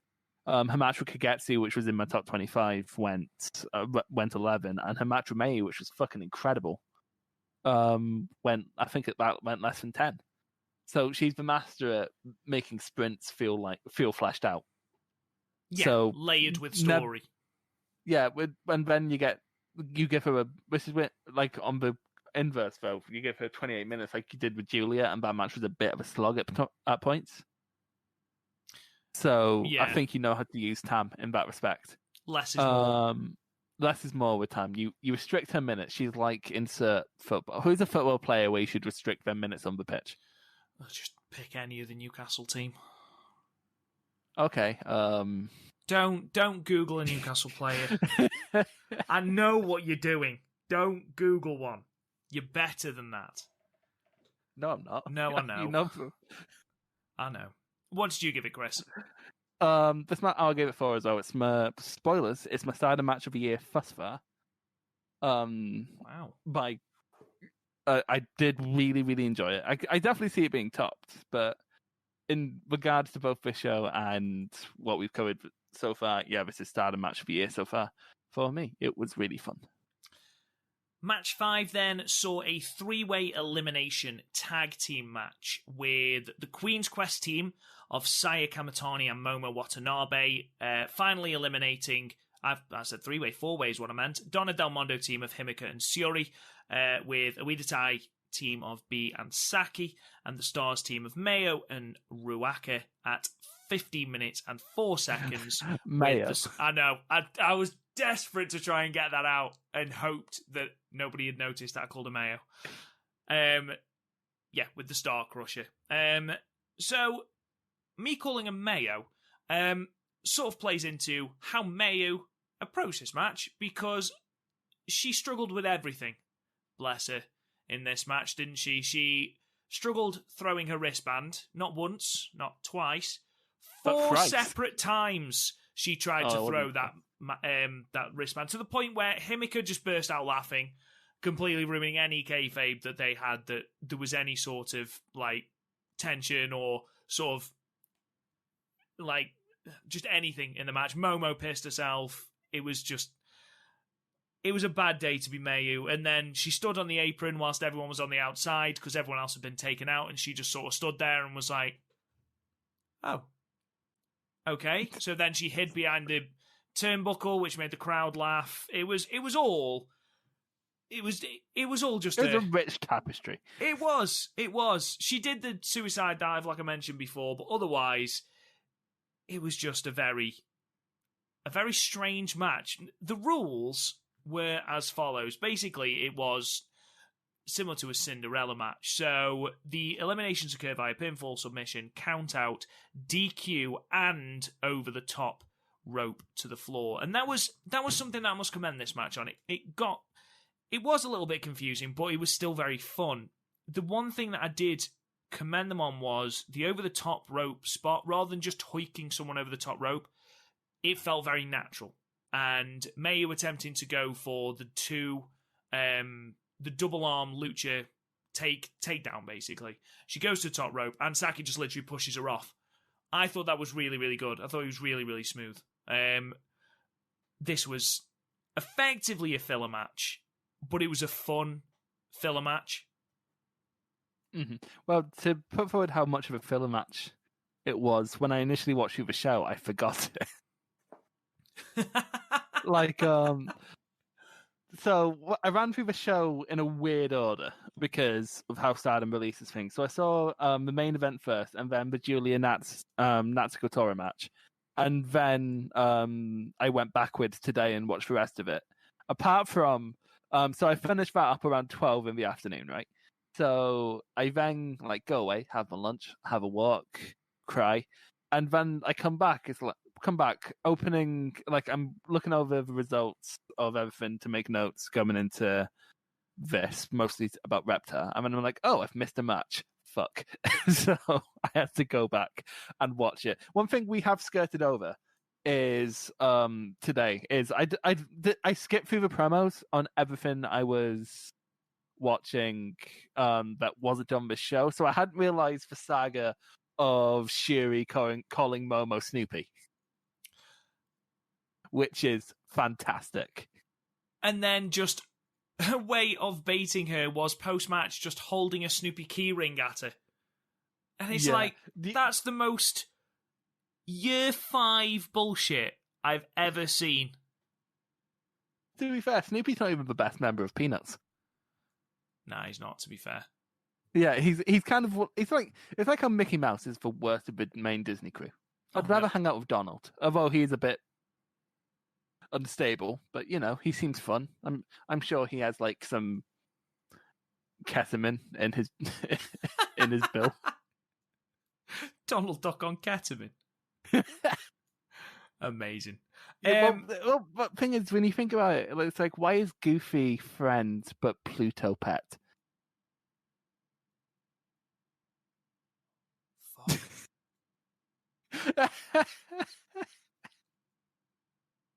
I've just blown your mind, good one. Anyway, this match. But this is kind of just an everyone in the pool. We have nothing else for you to do in this card kind of thing. And they played it off like that. It wasn't like TNA X Division where they tried to do mad flips. Although Saki did get really fucking creative. Saki's my second favorite part of this match, because she did a double roll up at some point and made it not look stupid. It was incredible. It was really good, yeah. It was like going for a goal thing or something, and she just pushed him down and then pushed him over. It was great. And then B doing a handshake thing at the start. We used to talk about Shuri being so expressive to the point of sometimes being annoying, but oh my god, B is so expressive to the point where she's always fucking annoying. I don't hate B, right? I like B. I defended B throughout most of the title reign, but since this Kingdom shit started, she's become a bit insufferable. Empire Kingdom's completely different thing. Right. Sorry, I'm not watching much New Japan. Yeah, since this Empire shit happened. Kingdom's Matt Taven stuff, isn't it? Yeah. So I don't know. She was still fine here, although B along with May did the least in this match. My favorite part though was the stuff between Shuri and Momo, because we just went back to kicking each other. It seemed to be basically a way of having everyone in the ring, like you mentioned before, everyone we haven't got, big storylines for, get everyone in the ring, and then whittle it down so that we can still have that moment between Momo and Shuri. And the best moment of this entire match was where Shuri went for a lariat, missed, and Momo hit her with the tequila sunrise. But it was all in one smooth, fluid motion. Yeah. It looked amazing. That's the thing about Stardom. They're so good in that even in throwaway matches like this, they put together nice little sequences just because of how well they work together. So. Yeah, absolutely. Just so we've got the eliminations noted, Stars were eliminated at 7 minutes and 33 seconds by Saki literally just pushing Mayu off the top. Awida Tai were then eliminated at 9 minutes and 44 seconds after Shuri locked in the Blue Dragon on Saki Kashima. And then, this surprised me, Chris, I'm not going to lie, that Saya Kamatani was the one to get the final pinfall over Himika with her version of the fisherman driver, which she calls Star Crusher. After no selling that Psycho Driver. after no selling the Psycho Driver, yes, correct, because she is Super Saiya. I originally was quite shocked that it was Saiya who picked up the pinfall, but then, looking to later on in the night, it's not a great surprise. It looks a very, very good move, and the fact that she's able to get someone like Himika into that move was very, very impressive. Overall, this was good. It furthered the storyline between Momo and Syuri. It had some entertaining moments in it. It wasn't a bad match by any stretch of the imagination. I gave it 2 3/4, Chris. Oh, I gave it 3 1/4. I severely enjoyed it. Severely. That makes it sound like it's terminal or something. I really enjoyed this match. Fair enough. I just had a lot of fun. It was a very fun little match. And not gonna lie, a lot of the fun was the stuff before the match for Mayu, not being able to throw her armband, and for Snoopy. I do hope that just continues, because now the problem she's being called a loser by B, and now it's being called Snoopy by Shuri. She's having a bad time, isn't she? Yeah. By the way, we haven't mentioned it on this podcast yet, but I sent this to you when I saw it happening. Have you seen Shuri didn't make it she didn't make it onto the poster for this show. She superimposed herself onto the poster, and it's incredible. It's amazing. It is absolutely fantastic. But she's just superimposed loads of different expressions as well, so it's different faces of Syuri. Oh, it's fantastic. And, on some of them, she's just put herself on the top, but when she's done that, she's also changed people's faces to other ones of it. She changed Himika's face to another one of Himika's faces. It's she very clearly was just I have time to kill, and I have a Photoshop app on my phone. So brilliant. It's incredible. Underrated shitpost. I want to see Shuri kick posting as a Facebook group by the end of the week. Semi-main then, match 6, the Wonder of Stardom Championship match. No rules, no holds barred. Julia the champion defeated Natsuko Tora at 18 minutes and 34 seconds with the glorious driver. So, Chris, this wasn't good in a conventional way, in a convention. Well, by conventional standards, Chris, this match blew. Taste aren't conventional. To be fair, that's a pretty apt quote with the chains, but yeah. So actually, Rob, I did your job for you, and I went to the Discord today to sort of gather thoughts on the 2 main events. And most people seem to be very entertained by this match. From what I've read, they sort of agree with you, where it's conventionally not very good. But I forget who put it. One of the members of our Discord said they were sports entertained by this match. It was Niagara Driver. Okay, so here's the thing. My normal and I think also Rob's main criticism of Tora is that she goes too far too often. Whereas here, she didn't go far enough. You wanted me to live tweet this match for you, to you, which scared the shit out of me because it made me think that Tora won, and I don't think I'd be able to go into the Discord for a week just because of how smug Velkage would be. But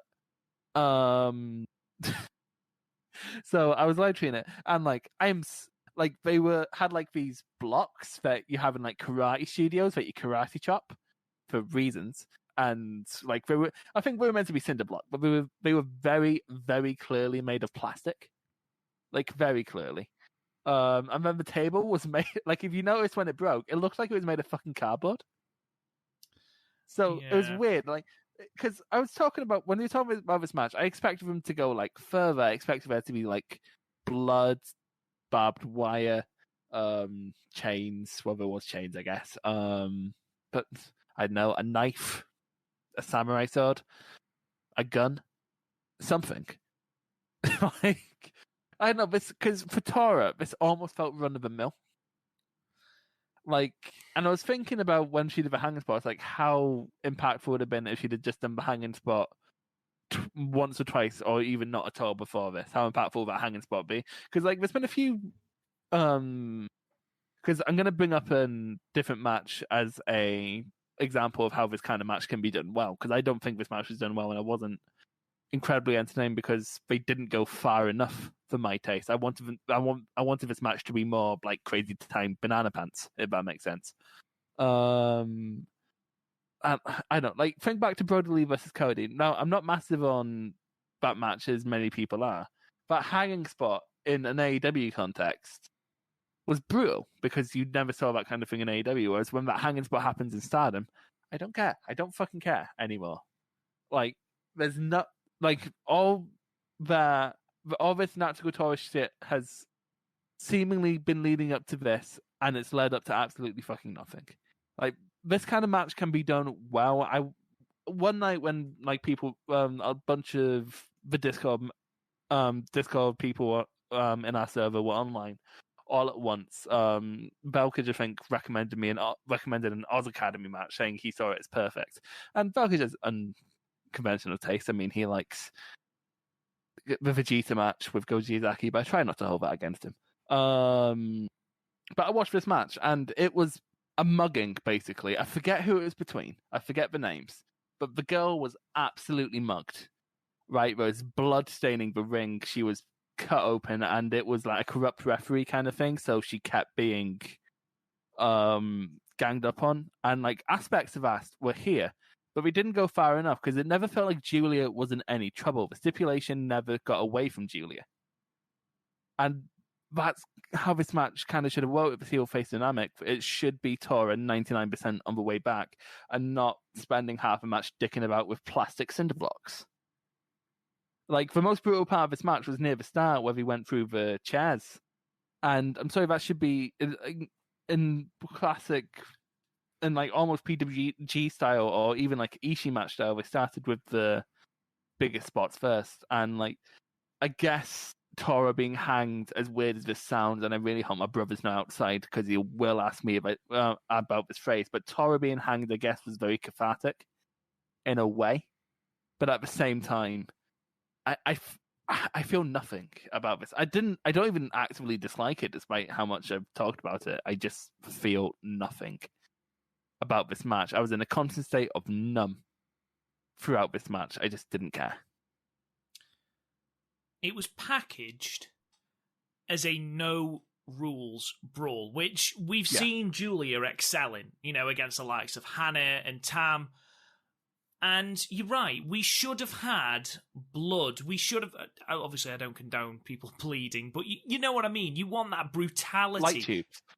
Maybe not light tubes, but you know what I mean. You want Tora to brutalise. That's what she wants. She got herself disqualified from so many matches in the 5-star for being too brutal. And then you're absolutely right. Here, we transitioned very much from a brutal brawl into what was coming dangerously close to farcical comedy. When the biggest spot is the chain hanging spot that we've seen a billion times before. And then let's not forget that Julia finished this match with one glorious driver, Mm-hmm. One. Now, both women, I think, should be commended. It wasn't even onto anything, was it? It was just a glorious driver. Now, I think both women should be commended for the bumps they've taken. Absolutely 100%. I loved Julia getting through the chairs. I thought that was really funny. I also thought it was really funny that Konami couldn't stack them all properly. And yes, absolutely, Julia hanging Tora with the chain, cathartic, brilliant, and then to have Julia say right at the end, I don't think you should use the chain anymore. I said to you, I will retrospectively give this match 5 stars if that's the case, if she doesn't use that fucking chain again. But I agree with you in the fact that Julia, it never felt like Julia was losing this belt. Ever. It never felt like Julia was in any sort of real strife.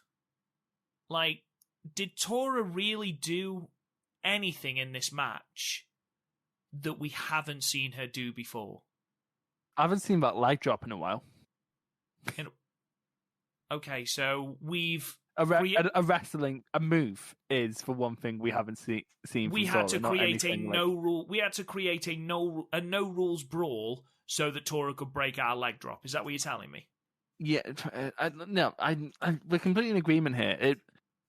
I wanted this match to be good with all my heart. Right, I've been saying I'm cautiously optimistic ever since this match was announced. That all earned possible optimism Tora has is gone now. Like, at least for this iteration of Tora, I get, and this gets pointed out to us a lot, and we know that part of it is how Tora is booked and not Tora as a wrestler. We've mentioned how Tora has flashes of brilliance, but there's none of that here. I mentioned in my notes, and well, by the way, my notes was me live tweeting it to Rob because he asked me to. I mentioned that all the non bullshit points of this match, so like all the actual wrestling bits where they're running the ropes or whatever, they didn't work well together here. They kept putting feet wrong. They kept being in the wrong place, like only slightly, but enough to come off as awkward. So, like, yeah, I agree, and it's a shame because I've come around on Julia more recently, and I still want Tora to be good, but she's just not right now. And a presence like a bullish, like basically an 80s ski movie bully, is what Tora is going for, only with more hanging. So kind of like holes. I won't lead you down another rabbit hole, onions. Yeah, I just don't. I'm disappointed. I was actually looking forward to this match because I was looking forward to seeing what Tora was like when she was let off the leash. But like, it feels like she was put on a more restrictive leash, which is weird. If you want to build Tora as the leader of this heel faction, surely here is the chance to build her as that brute, as that person who will stop at nothing to get the win, who will literally brutalize the champion. But I didn't feel it. I'm not saying I can book better, but here's what I do. I would have in the pre-match promos, when we're saying it, when we're doing it backstage, have Julia standing there with DDM and have Oedetai come and take out the rest of DDM. And then the entrances have to happen. And then Julia comes out alone, but Tora is with the rest of Oedetai, and Oedetai basically spend the match mugging Julia. Like, and there's maybe a lot of the same spots, but because they're being mugged, it kind of adds more to Julia. Julia feels like she's more in trouble, and then maybe have Tora win it, and then that could create some cool dynamics going forward into Budokan, right? That'll create somewhat of a hot feud, and you can, I don't know, have a steel cage match. That would be something different. People would probably scoff at the thought of that, but like, I don't know. I think it's better than what we fucking got. I think it's better because what we have now is Tora wanting the chance to be more violent in a title match for months, basically doing this to, like, in a kayfabe sense, to goad the champion into giving her a shot or whatever. And now it's for fucking nothing because she did the stuff she does in every match and lost. Ultimately, what we're left with is an indictment of why Stardom don't do gimmick matches. Yeah, well, I think gimmick match. It's not. I don't think it's for gimmick matches. But yeah, if you're not gonna go far with it, don't do it. Like, I'm trying to think of another wrestling example. For example, All Japan recently did a TLC match, and it wasn't very good. I don't think they went far enough with stipulation, and I think that's what's going here. Like, they want that on the bill. They want, like, the no rules match on the bill because it looks good on a poster. It looks good for marketing. But they don't want to actually have a proper no rules match, do they? Because, like, they're being thrown into the chair spot, but it's basically no different from, like, in terms of a visual, from being thrown into, like, a barricade, or, like, we have seen people be thrown into the chairs in Stardom before. Like, it felt like if there wasn't a pandemic going on and they didn't have to, like, have the fans be away from the ring, they would just throw Julia into the crowd. It felt like it was just there because that's a beat they wanted to hit on, and they couldn't. So they thought of the laziest solution around it. 2 final points on this match. The first, and this was a little bit disappointing as well. There were bits, the entire table spot where Tora is fought off the top rope by Natsupoi and members of DDM. That is directly ripped off from the match that Oedo Tai and Tokyo Cyber Squad had from Yokohama Cinderella. So that wasn't even an original spot. And I think the biggest thing that's come out of this is, if you're going to do a no-rules match, you need to ascertain whether you want it to be more comedic or you want it to be serious.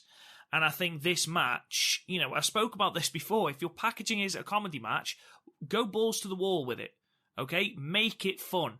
Whereas this was sort of masquerading as a brutish brawl and came across as campy comedy. And that's where I start to not enjoy it. I don't think they did the campy comedy. Like, if they were going to do campy comedy, they had to go completely on the... Like, in terms of the campy comedy spots, it felt a lot like the King of Pro Wrestling stuff in New Japan, where that's meant to be played for laugh, but I'm not laughing. Exactly. Like, it feels like someone... Like, the wedding in Shrek, where someone's holding signs telling you what emotions you should be conveying. It feels like there should be a little dude on the side. I don't know, maybe Rossi. He has dick all else to do. Holding signs telling us what emotion to feel. And like, I don't know. It's just,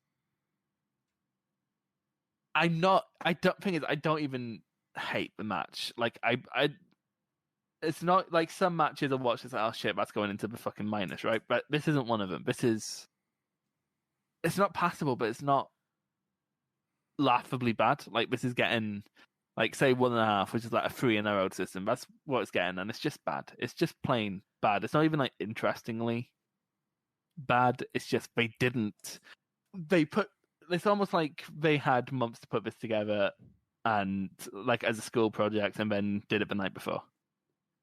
This is like the equivalent of an essay thrown together the night before. Didn't even do their referencing, but lazy. Just, yeah. And I agree wholeheartedly. I gave it 1 star and 3/4, so we're basically on the same page. I was just disappointed. And where does Tora go from here?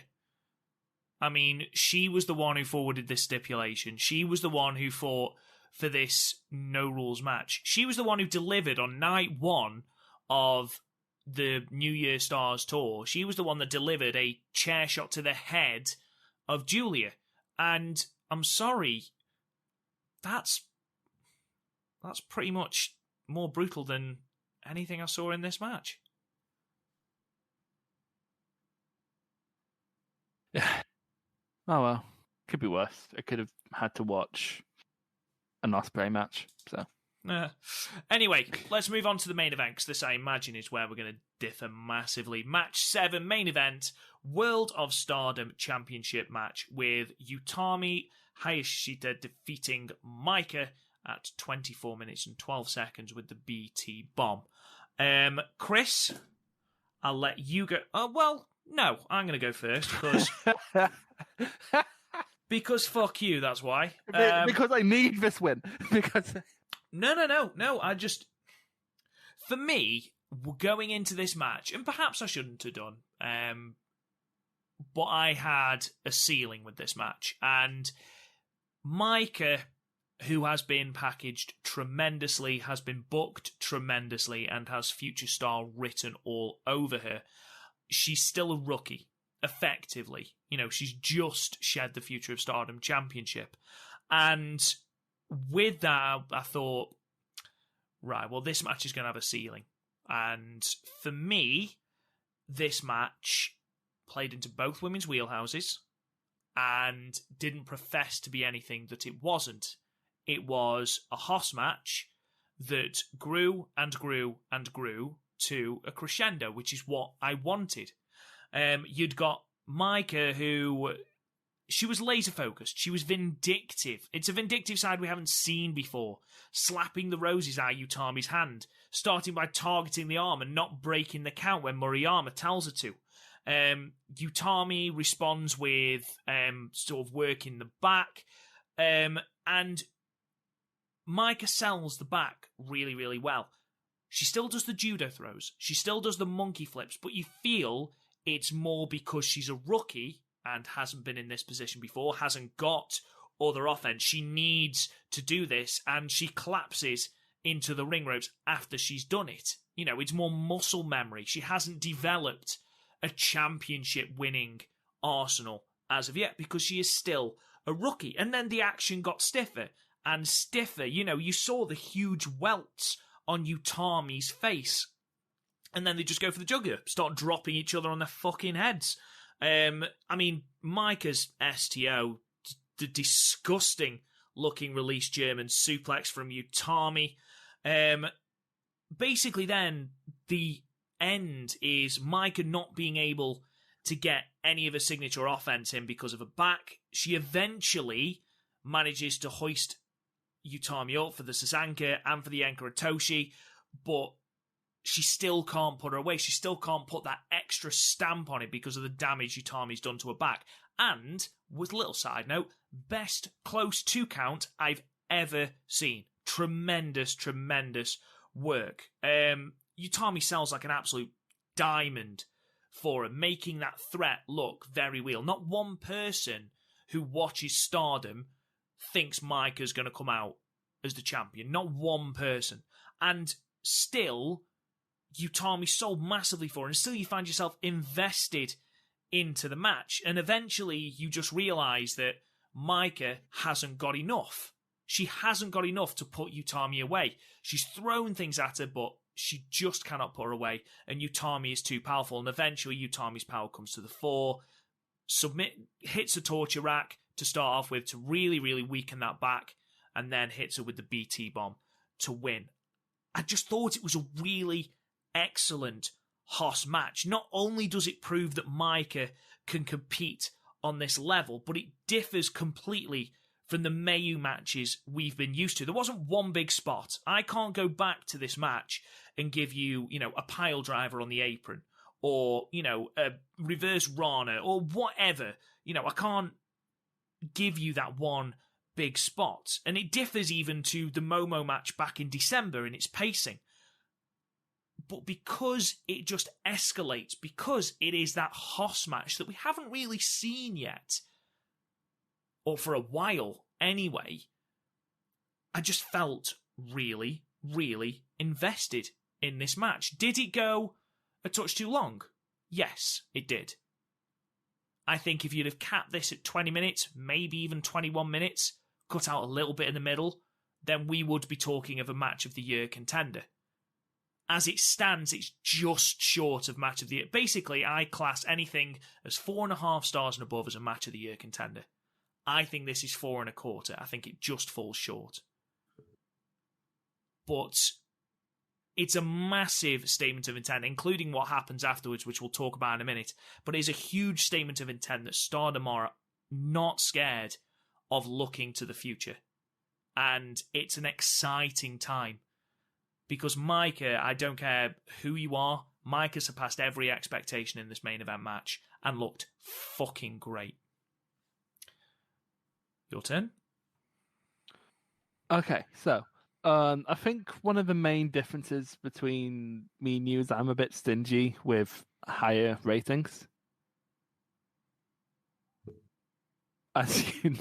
And it's weird because I've a match of the year to try going on Twitter, and I class anything 3 3/4 or higher to go on there. And okay, so all the positives you gave about this match are true. These are all just things that are good about this match.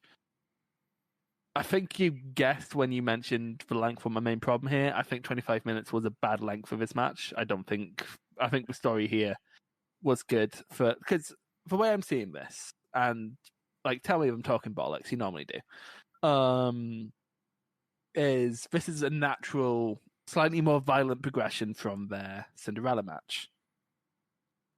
In that, but Mike has displayed a bit lower, but like, you know how he said there that that match felt like a good 15-minute match, but confined into a 10-minute time limit. Here, Yes. I kind of feel the opposite, where I think this is a really, really, this would have been like a 4.25-star 15-minute match stretched out to 25. I do agree it was stretched. I do agree with that. Yeah, and like, I know, I think it might be because of my now strained relationship with New Japan and even like NXT. But part of these problems where like a way too long length does bother me, because you said about a few minutes off this, I'd shave 10. I'd shave 10 and just up the violence. And like, I know we shouldn't critique matches for what they are, but what they aren't. But like, I'm just saying that's how I'd play the dynamic we're playing off here, because it's a good dynamic. Like, I did still really like this match. I think especially for Maika's skill level, well, not skill level because she's incredibly skilled, but for her experience level is a better way to put it.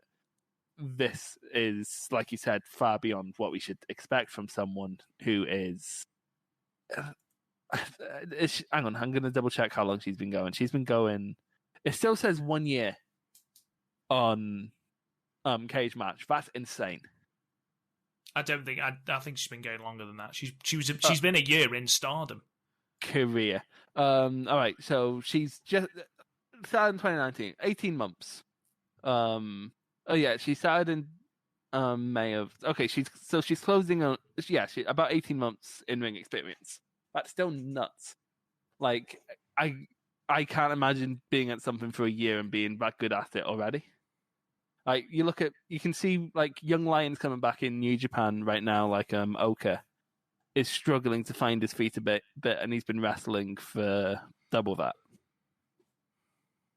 And you can see it on like indie scenes that up in Britain, or even in America, where someone's been going for 18 months, and sometimes they wouldn't even be put in the ring at that point.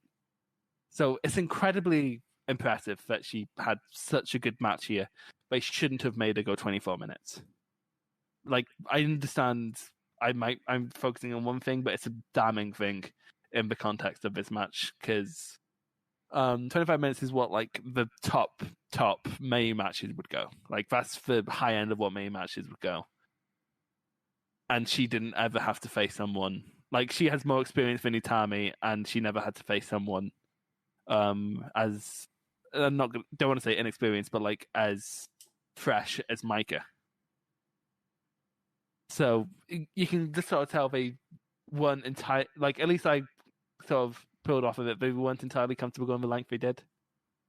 Because part of this match, I want to say the first third was them retreading water from their Cinderella match, and then the violence was up. I think if you trimmed that bit and then got to the violent bit quicker, I think we'd have a... Like, I'd definitely be on the same level with you at that point. See, the length of the match, to me, it wasn't to the detriment of the overall match. I do agree. I think 10 minutes is extreme. I think 10 minutes is excessive. I think if you cut 5 minutes out of that, then we look at a match of the year contender. But I don't think that there was a moment in this match where, well, for me anyway, I'm not looking at it going, this is dragging now. This is dragging, they're just filling for time.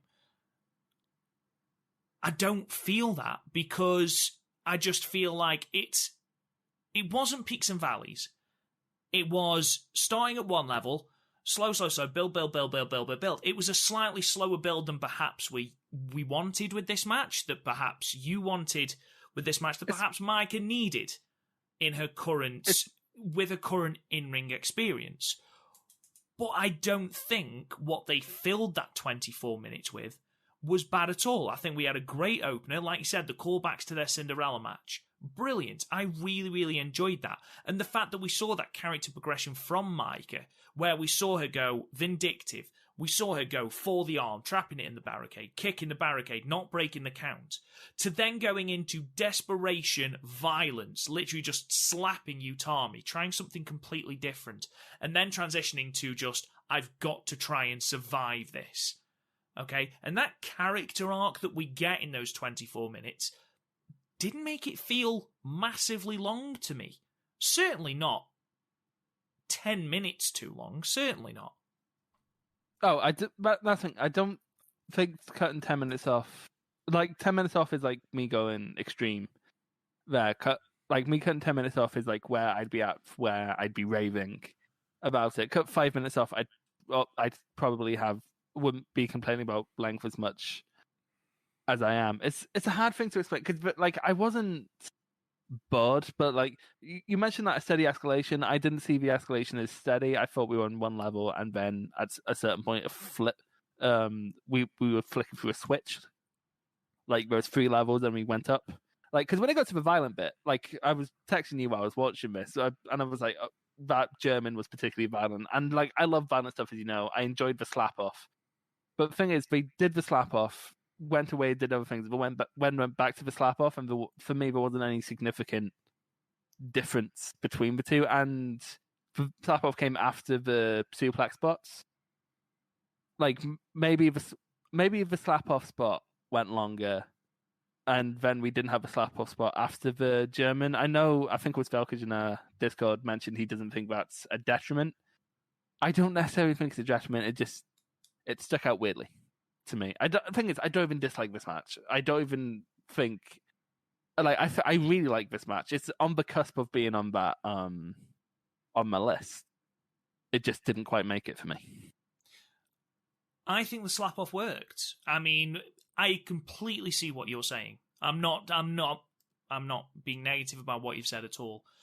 But to me, you can see that as Maika revisiting something because she hasn't got the offense to build anything else, because she is ultimately a rookie. It could be the story of her offense being found out because she only has 18 months in-ring experience. That's how I viewed it. And that's why I said earlier about her still throwing the judo throws and the monkey flips, despite the fact that she's had her back worked for 5 minutes. But then, she sells it. She sells it a lot better than, for example, Saya Kamatani. But the selling of that and the fact that she goes back to the slaps, it almost tells a story of that desperation. I don't know what else to do. I've thrown everything at you and you won't stay the fuck down. And that, for me, is compelling. The time... Oh, it was compelling enough for me. I just didn't rave about it. I just don't think it was that level, if you get me. I agree. I agree with you, and I know what you're saying, and I am disagreeing with you, but you know what I mean. Yeah. The time for me wasn't the be-all and end-all in this match. I didn't see it as the sole negative in the match. I thought it went long, and I think if you ask anyone that liked the match, they will agree that it went long. However, I think the storytelling, I think the action, I think the character development, especially on the point of Maika, and the fact that they were able to put on this match, I think deserves that recognition. I think it is a 4-star match. It is a 4.25 star match. For me, it's everything that it should be. Because aside from the timing issue that you mentioned, I can't see how this is any different to the Tam and Starlight Kid match that we've given 4 stars to. This, for me, is better than that match. Yes, I agree that Tam is fantastic at those short sprints, and they're different types of matches. I understand that. But this, for me, was a really, really, really good match. And more importantly than whatever we rate it, it elevates Maika. And I think that's the most important thing to come out of this match. I'm more sold on Maika getting more big matches down the line after watching this match. Yeah, me too. Absolutely. I do think she was definitely, like, both these girls were fun to... Because, like, a lot of new people would have come into Stardom in, say, the last 18 months. Like, we're 2 of those people. Well, maybe it was, like, 2 years ago. But you know what I mean? Like, we're 2 of those people who came in more recently. Like, we're in, like, that wave after Io Shirai got big in WWE and stuff. Mm. And so, like, immediately you're going to think back to last year's 9th anniversary show, which was exceptional. And then you had, in the main event, Momo versus Mayu. And because it's at the same event, it's going to draw comparisons almost. Not almost. It's unfair to compare the two just based on both experience and the type of match they're going to have. I think these two did exceptionally well with all the things that could have went against this match. This match could have very easily, it probably wouldn't have been, but it wouldn't have been hard to make this match an absolute shit show. And we had already seen an absolute shit show before this match. Yeah, so again, all the praise I see for this match is valid. I haven't seen anyone talk about this match and think so you know how sometimes you see someone, especially on Wrestle Kingdom Day, you see someone talk about a match and in the back of your head it's do they actually like it this much, or are they just trying to convince themselves it's that good? And you can sort of tell the difference when it comes to how they talk about the match. I've not seen anyone talk about this match and think, oh, they're again, all the praise I've seen for this match I agree with. It just didn't, it's just one of those cases where it didn't land as well for me as it did for other people. I've had plenty of matches like that, and so have you. For example, I don't like Segura versus Go from last year. Everyone loves that match, and I'm trying to think of an example with you. The big example for me is the Arisa versus Utami match. Yeah, that's the thing. But the thing is, that match was a lot more divisive. Then again, this match is kind of divisive as well, isn't it? I think it's my normal metric for this is cage match, but cage match seems to think this event is in the future. So. Oh yeah, I've just realised that. So I can't but that's mostly why I went to the Discord, because I have no real other way to do it, and everyone in there seems to like it. Some people seem to have a similar view to me, to you rather. And again, I can't fault it. It didn't land for me, and I know, even not in wrestling, in films, there's plenty of films Jurassic Park didn't land for me, but a lot of the criticism seemed valid, and a lot of the praise seems valid, but it just didn't land. It's sort of the same. When, to be fair, it's the same we all have in between me and Garth, major disagreements about, say, the Star Wars films, major disagreements. I try not to bring it up. And then sometimes I feel I just want an argument, so I bring up Star Wars in the group chat. But I can't, beyond what I've said, I can't really quantify why this match didn't land for me. It just didn't. Subjective, man. Wrestling is subjective. Some matches land, some matches don't. It's not the end of the world. What we will talk about is what happens afterwards, as Saya Kamatani then challenges Utami to a match for the red belt at Budokan with, let's call it flimsy reasoning. I have no... These are her words. I have no record, but I do have a Star Crusher and a Phoenix Splash. Now, as far as challenges go to the red belt, that's a flimsy challenge, which Utami actually calls her out on, which is hilarious.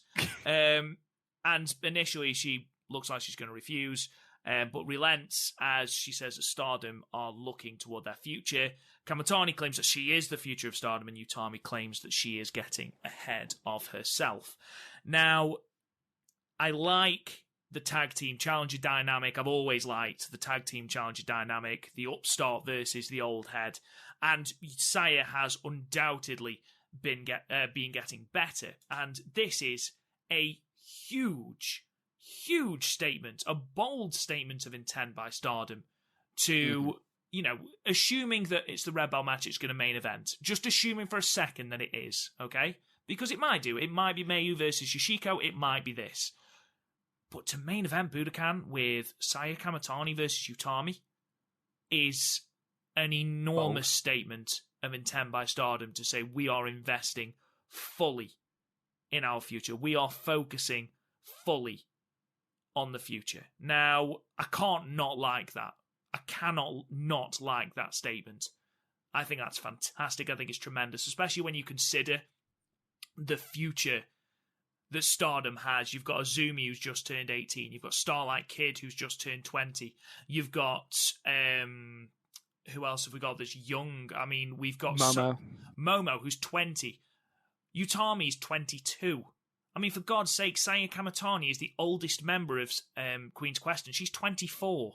And she's the rookie. And she's the rookie, yeah. But when you consider that the stalwart, or one of the stalwarts of this division, of this entire roster, is Mayu, and she's 27. Jesus Christ, the future's bright. The future's orange.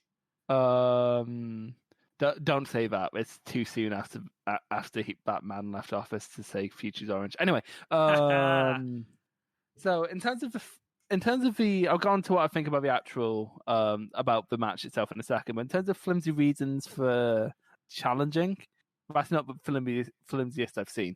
To be fair, the flimsiest I've seen is Cody when Ibushi challenged. Oh God, yeah.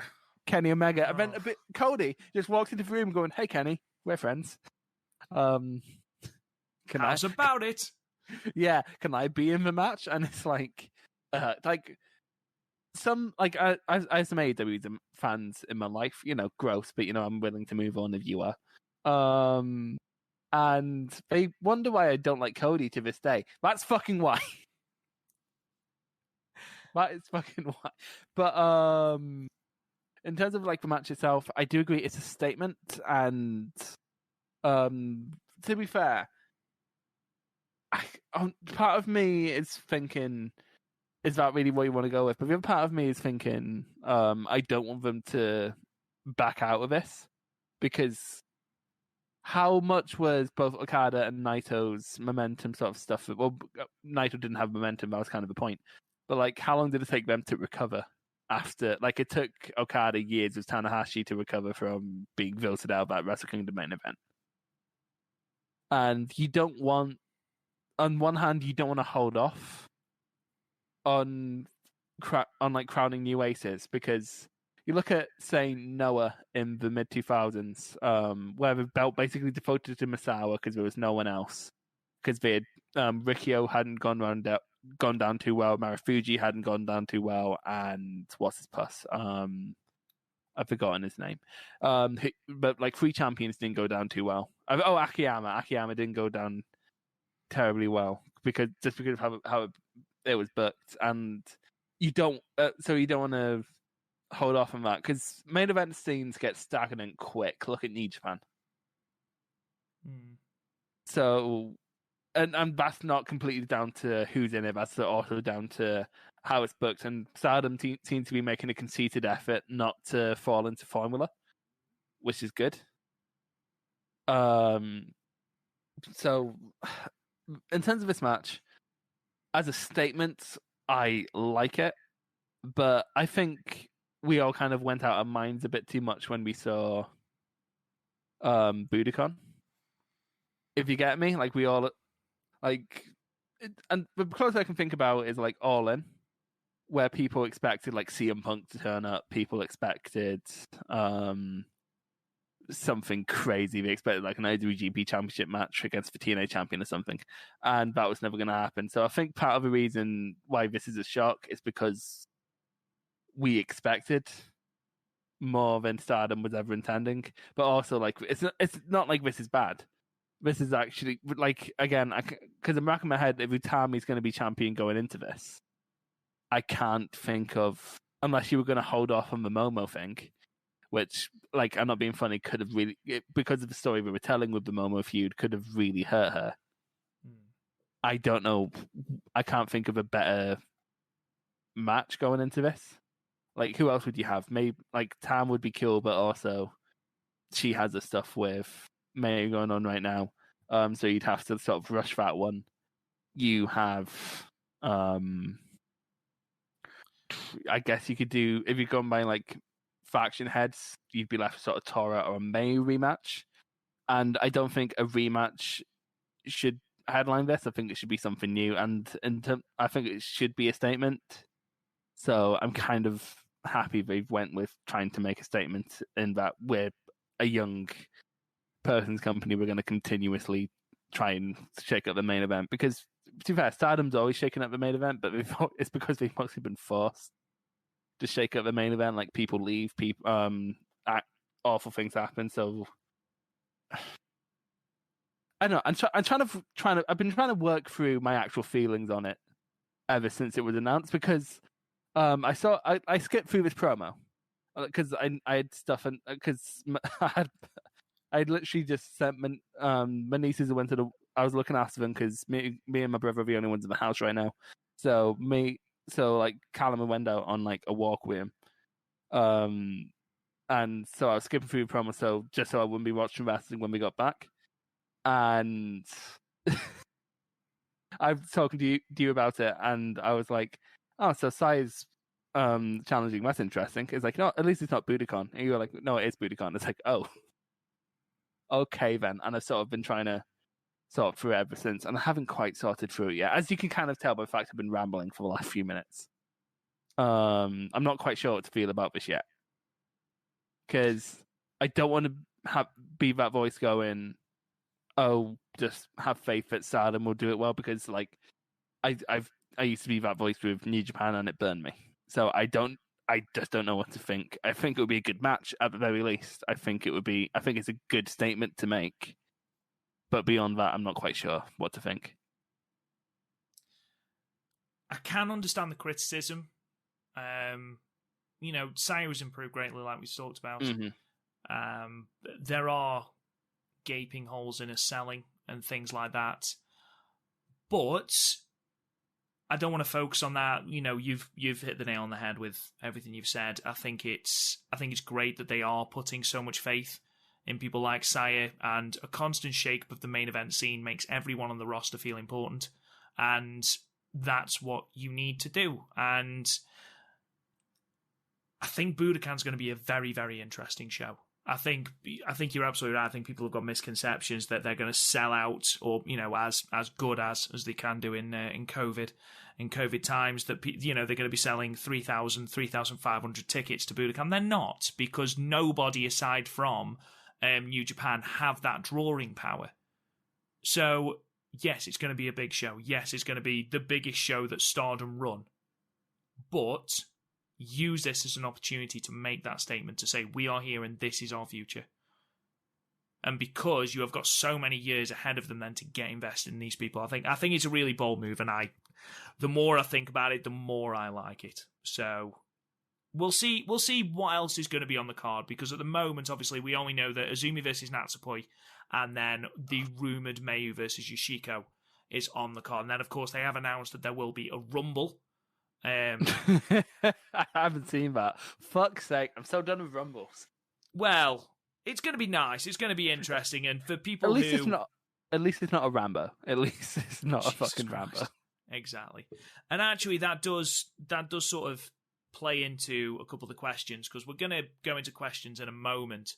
I just want to quickly, Chris, go into the next couple of match cards. So, obviously, like I said before, the New Year's Stars Tour wraps up on the 24th with a day show and a night show. So the day show, Chris, this is the card. We open with Ruaka versus Natsuko Tora.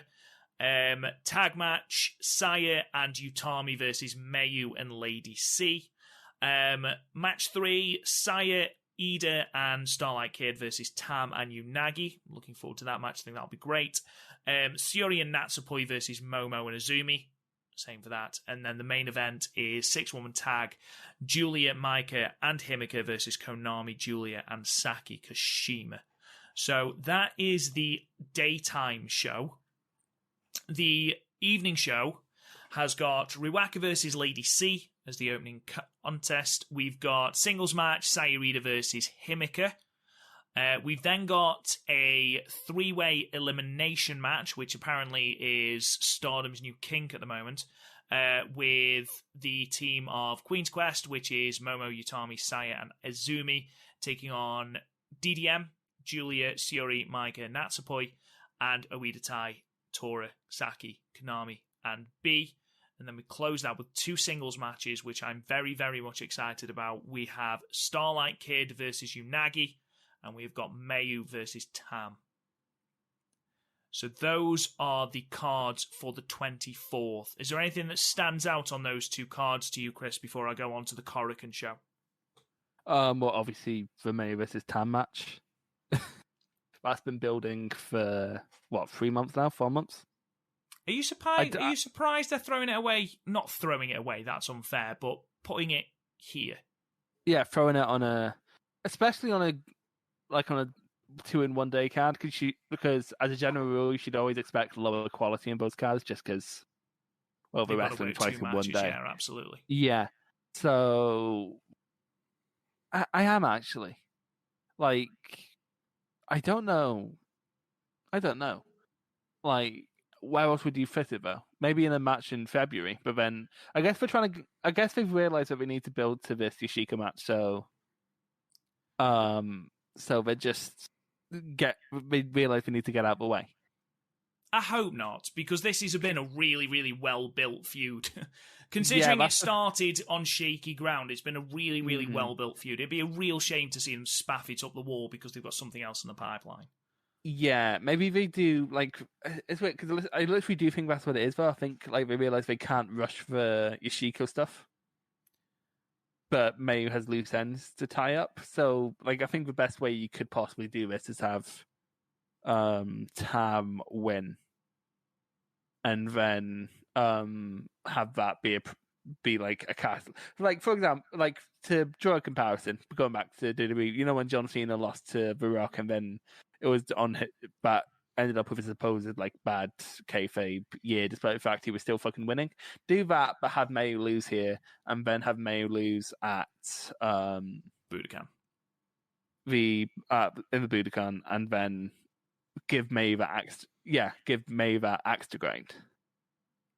I think that's the best way you could do it without completely spaffing this feud, to be honest. So let's have a look then at the Korakuen show then, just quickly whipping through this card. Open with a three-way battle, Natsukatora, Gokiken Death, and Lady C. We've then got a 6-woman tag, Starlight, Kid, Saida, and Ruwaka taking on Utami, Azumi, and Saya Kamatani. We've then got a 10th anniversary special match between Mayu Iwatani and Saki Kashima. Tag match, Julia and Maika taking on Tam and Unagi.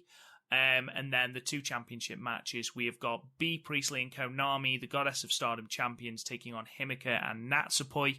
And then we are headed off with the SWA World Championship match, Syuri versus Momo Watanabe. And I just want to ask you, Chris, at @lone_Saber says, he's hyped, up there hyped, for the Momo versus Syuri title match scheduled for the 30th of January. Do you think we are going to see Momo as the new champion, or this match is only made to consolidate Syuri's dominance? Honestly, I'm rooting for Momo. In my opinion, no. Momo isn't winning this, and the only reason I say that is because the rules that they've instigated for the SWA Championship means that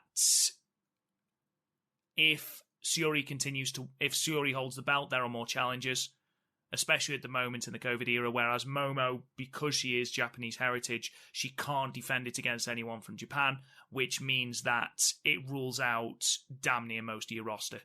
Keep it on Syuri, especially until this pandemic clears up. Well, that's my opinion, Chris. Are you of the same opinion? Well, seeing how the SWA belt has been going, I wouldn't be completely surprised if Momo did win this and then we changed it, or but you just need to come from a different part of Japan. It's like, I'm from Tokyo. We are from Yokohama. Yeah, come in. Yeah, fine. Yeah. But yeah, I agree. It'd be a bit weird to put it on Momo, because then she can basically only face Syuri again or Bea. And I guess they're kind of building to a Bea thing, but they kind of... honestly, it seems like one of those things that Bea just does, and it's never going to go anywhere. I get that impression as well, which is unfortunate. So, unless it builds to a Bea thing, yeah, I don't see Syuri losing this, unless we just want Momo having a trinket to carry around. But if you're going to do that, I don't know why you'd integrate the Syuri rule to begin with. So yeah, I just see it staying on Syuri. Let's hit some quick fire questions then, Chris, because this podcast has gone bafflingly long. So first up, Mad Genius Val on Twitter has asked, any first guess regarding the Cinderella tournament, potential winner, that kind of stuff? I had booking idea, but that's been squandered by the announcement that Mayu versus Tam is going to be done on the 24th.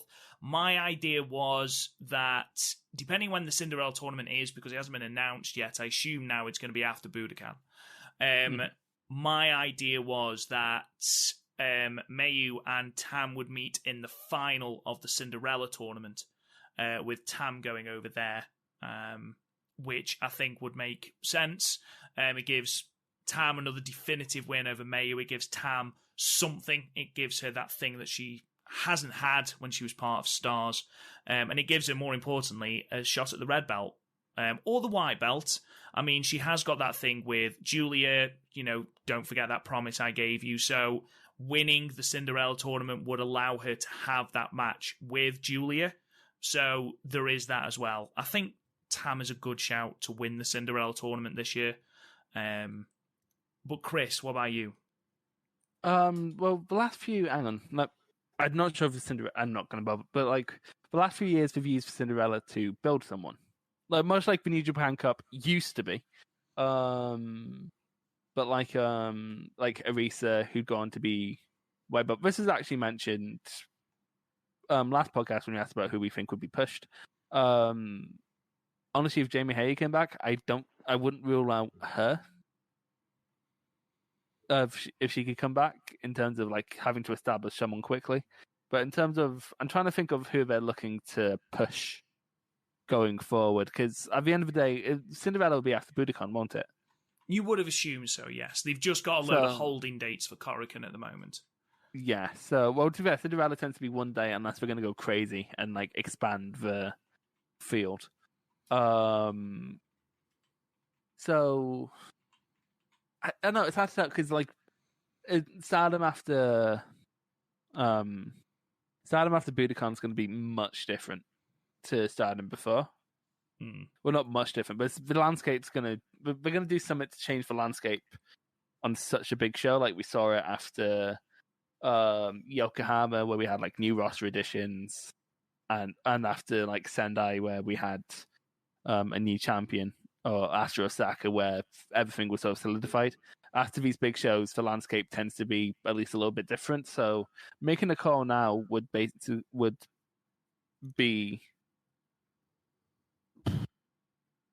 I don't know how else to put it. It might be shooting your load a bit early. But if I had to guess based on what we see now, based on who they might want to push going forward, someone from Cosmic Angels, maybe Tam, because she hasn't had a singles belt yet, has she? So that might be her catalyst. When you consider as well that the last couple of people to win the Cinderella tournament have gone for the white belt, it makes sense. Yeah, I mean, who's won it? You've got Julia, Arisa, Momo, Toni Storm, Mayu, have all won the tournament. So yeah, well, Tony, I'm pretty sure if I remember my history right, Tony's the last one who went for the red belt. I believe so, yes. We could be wrong. Please correct us, but I think you might be right. This is off the top, because it's after Tony. Tony was 2017, wasn't she? No, 2018. Tony. No, wait. No, 2017, wasn't she? Because wasn't it Toni Storm, then Momo, then Arisa? Or am I doing that wrong? Let's have a look. Cinderella 2020, this. Joshi said, right, why isn't there just a massive thing for... Yeah. No, because May was 2017, wasn't she? That's how she faced... That's how she faced Shirai, yeah. No, that was 2016. That was 2016. She faced off with Io at May Gold. Okay. Gold yeah, May. so then it would be Tony, and then Arisa was 2019, so I'm forgetting who 2018 was. Momo. Oh, yeah. Okay, yeah. So Tony was the last one to go for the red belt. But you come here for our professionalism, obviously. I'm just leaving it at that. So, final couple of questions. Lane Smackdown on Twitter has said, is Kairi Sane allowed to work for Stardom at an anniversary show, or is she still under contract with the WWE? She's still under contract with the WWE, so that was fairly easy to answer. She was, yeah. We talked about this last time, didn't we? We did. We talked about it at length.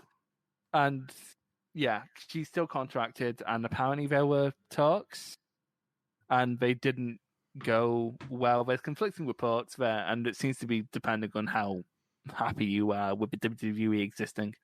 So, dicey ground. It's weird because there's not many insiders when it comes to Stardom, is there? It's a surprisingly small, especially in terms of like English speakers. It's a bit of a small knit group, isn't it? Like a bit tightly knit. So like you don't get many leaks. But which is why I'm saying if anyone works for Stardom and they want to be our insider, we will happily not tell Stardom, but we will, like, I don't know, push your Twitter. Yeah. Do you have a shit posting channel? We'll happily push that. We'll post your memes. And well, actually, depends what the memes are. We do have a hashtag image to upkeep, especially now that I'm a YouTube star. So, final question then, Chris, and we'll do some final comments as well. Velkage just put in the Discord, matches set for Budokan so far. If we were to assume that Nene versus Momo and Yoshiko versus Mayu, overall thoughts, Chris, how do you feel about the card?